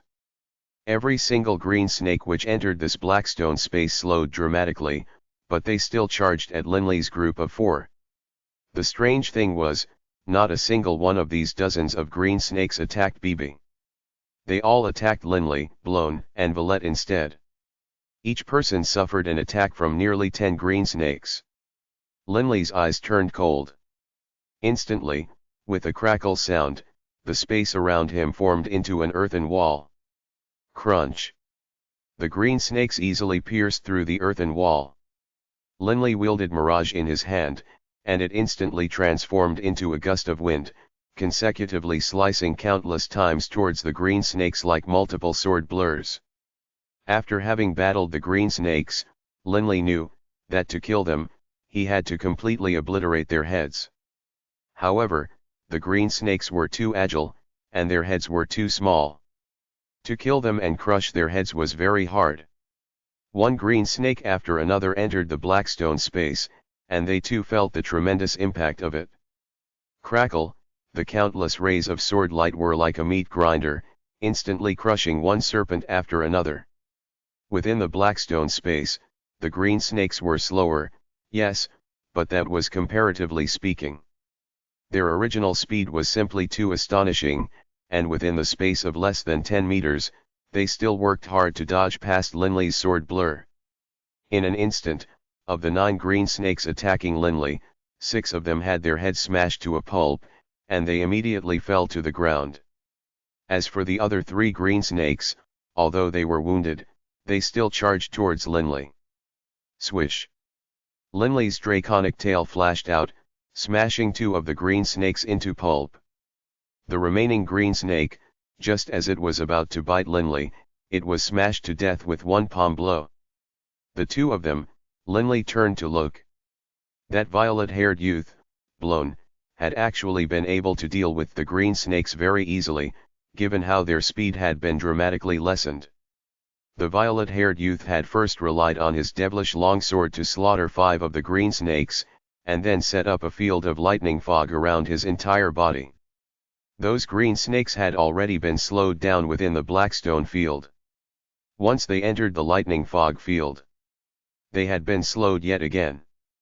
The violet youth naturally found it very easy to slaughter the remaining green snakes. Villette, Linley frowned. Villette was an expert who trained in the edicts of death, and he dispatched a few green snakes as well. But there was still a single green snake which broke through Villette's hand, tunneling into Villette's body. Is he all right? Bibi and the violet-haired Blown all looked as well. Villette was still standing there, not moving at all. Moments later. Everyone, I'm fine now. Let's continue. Villette laughed, but his face was somewhat ashen. The snake entered your body. What's it like? Bibi asked. Villette nodded and replied, when the green snake entered my body, I immediately grew frantic and used both divine power and spiritual energy to simultaneously attack. Linley laughed to himself. If the green snake had entered his body, he probably would have hastened to use the same methods. But who would have imagined, the green snake actually transformed into a ray of green energy and threw itself at extremely high speed towards my mind. Still, the green snake constantly weakened under my spiritual attacks. I had to go all out in order to just barely, completely obliterate all of that green energy. Villette said with a hint of fear. Linley nodded to himself. So these green snakes, when under spiritual attack, will constantly weaken. Linley began to somewhat understand. The green energy which formed the green snakes should be something akin to spiritual energy-based constructs. All right. Everyone, be even more careful. Linley said. I've done all I can to help out. Whether or not you'll be able to survive is up to you. Linley continuously maintained the blackstone space, and with it present, Blown and Villette were under much less pressure as well. Otherwise, the 2 would have died long ago in that earlier situation. Linley, thank you. Villette and Blown both felt rather grateful. After all, Linley was absolutely capable of just discarding them. Let's continue. Linley said. Shortly after Linley left, a brown-haired man slowly emerged from the ground, his gaze as cold as the deep sea. He carefully inspected the surrounding area. So many green snakes, the muscular man's eyes slowly brightened. It's been so many years. I've forgotten the very existence of time itself. But this day has finally come. The muscular man was so excited that his body trembled. He then carefully inspected the surroundings, and then, as though he sensed energy ripples from up ahead, he hurriedly advanced forwards. Linley's group never would have imagined that after having fought with such a large number of green snakes not too long ago, after having traveled for a short period of time, they actually suffered yet another attack from a large number of green snakes. In addition, the scale of the attack from the green snakes was clearly much greater than last time. There were more than 100 green snakes. And it was just the same as last time. The green snakes didn't attack BB, only attacking Linley, Villette, and the violet-haired Blown. Hiss. A large group of green snakes threw themselves towards Linley in mid-air, utterly crazed. Boss. BB scurried over as well to help Linley. These snakes are insane. Linley's Godspark sword, Mirage, began to move. In an instant, Linley had created countless sword blurs. And those green snakes which were struck by Mirage were all crushed into pulp. Of the nearly 50 snakes, only a single one broke through Mirage's block. And this one was captured by BB. Hey, boss, why is it that your sword is so much faster than last time? BB asked in astonishment. Linley let out a calm laugh. Because this time, I used the elemental laws of the wind. Linley, too, had to sigh emotionally. All these years, because his insights in the laws of the earth surpassed his insights in the elemental laws of the wind, Linley almost exclusively used the laws of the earth. It had become a matter of habit. But just now, when faced with so many green snakes, Linley finally came to his senses. Given how powerful his body was and how sharp his Godspark weapon was, his attacks were more than strong enough to slaughter the green snakes. If he used the laws of the earth, the only effect would be to make his attacks even stronger, to the point of causing space to tear apart. But against these green snakes, his dragon-formed strength and Mirage was more than enough. Further strengthening his attacks would be a waste. His swordplay with the laws of the earth was indeed powerful, but it didn't improve his speed much. As for the elemental laws of the wind, although each sword attack with Mirage wasn't improved in power, the speed of each attack was thousands of times greater. Even though there were many more green snakes this time, almost all of them were crushed into pulp. Only, my rate of improvement in the elemental laws of the wind is too slow. It has been nearly 2,000 years, but I've only been able to fuse the profound truths of velocity with the profound mysteries of spatial wind just slightly. Linley sighed to himself. There were 9 profound mysteries in the elemental laws of the wind, and he had only managed to master the profound truths of velocity back in the Yulan continent, when he merged the fast and slow profound mysteries together. The profound truths of velocity and the profound mysteries of spatial wind were somewhat close in nature, which was why Linley was just barely able to begin fusing them. But he was still far off from completing fusing them. Still, against this sort of group attack, using the elemental laws of the wind is already enough. Linley let out a relieved sigh. In terms of attacks, his attacks with earth were clearly more powerful, but against this sort of group attack by green snakes, it clearly gave him some trouble. Still, only someone like Linley was capable of using a method like this.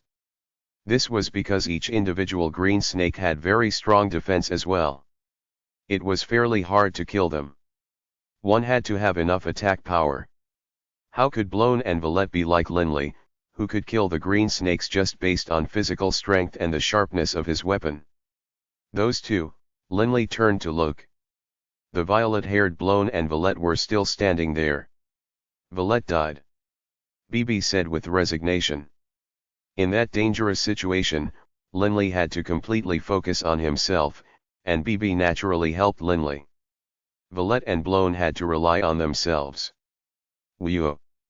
Blown opened his eyes, his forehead covered with cold sweat. Villette died. The violet-haired youth, Blown, was stunned. Right. Linley nodded. Blown looked at Linley, a complicated look on his face. Linley, where should we go next? I keep on having the feeling that something is off. The first time, we were attacked by tens of snakes, and this time, by more than 100.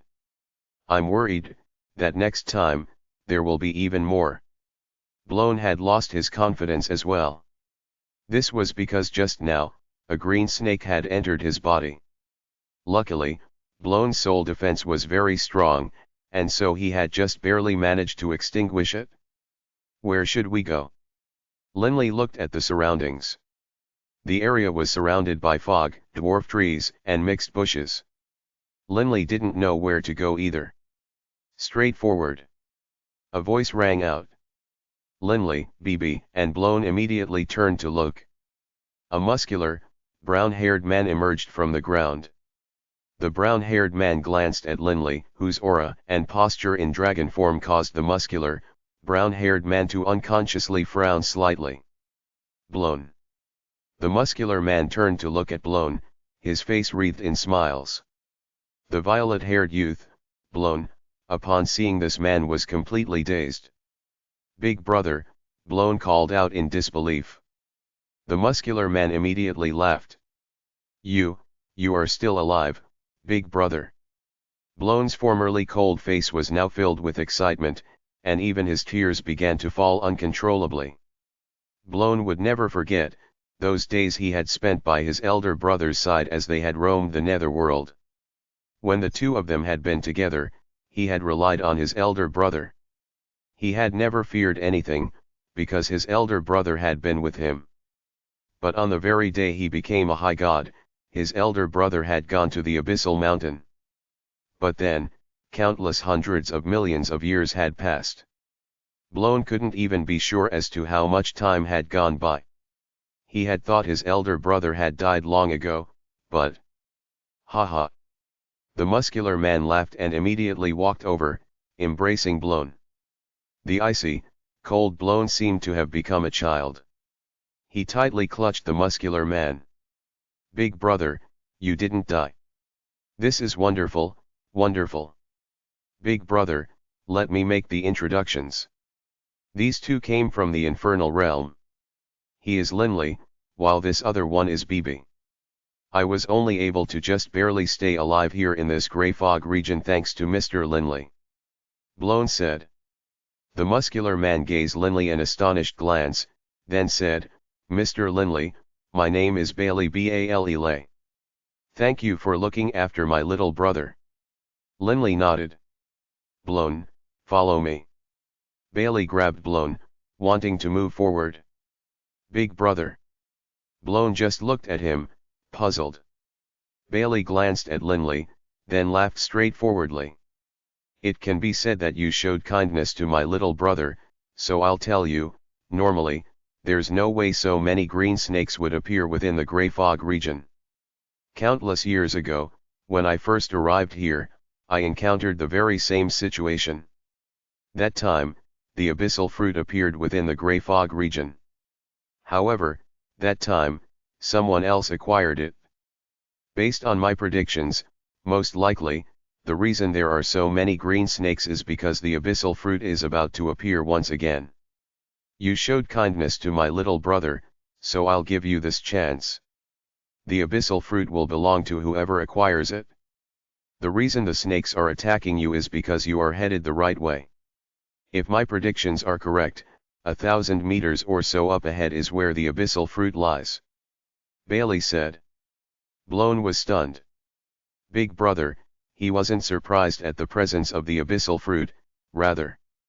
He was puzzled at why his big brother would actually tell this secret to Linley and BB. Let's go. It can be considered that we've repaid your debt. Bailey immediately strode forward. However, if you encounter the abyssal fruit, that can be said to be both a stroke of fortune as well as misfortune. If you want to acquire the abyssal fruit, you need to be prepared to lose your life. Linley gave Bailey's retreating back a curious glance. BB, should we go? Linley laughed calmly.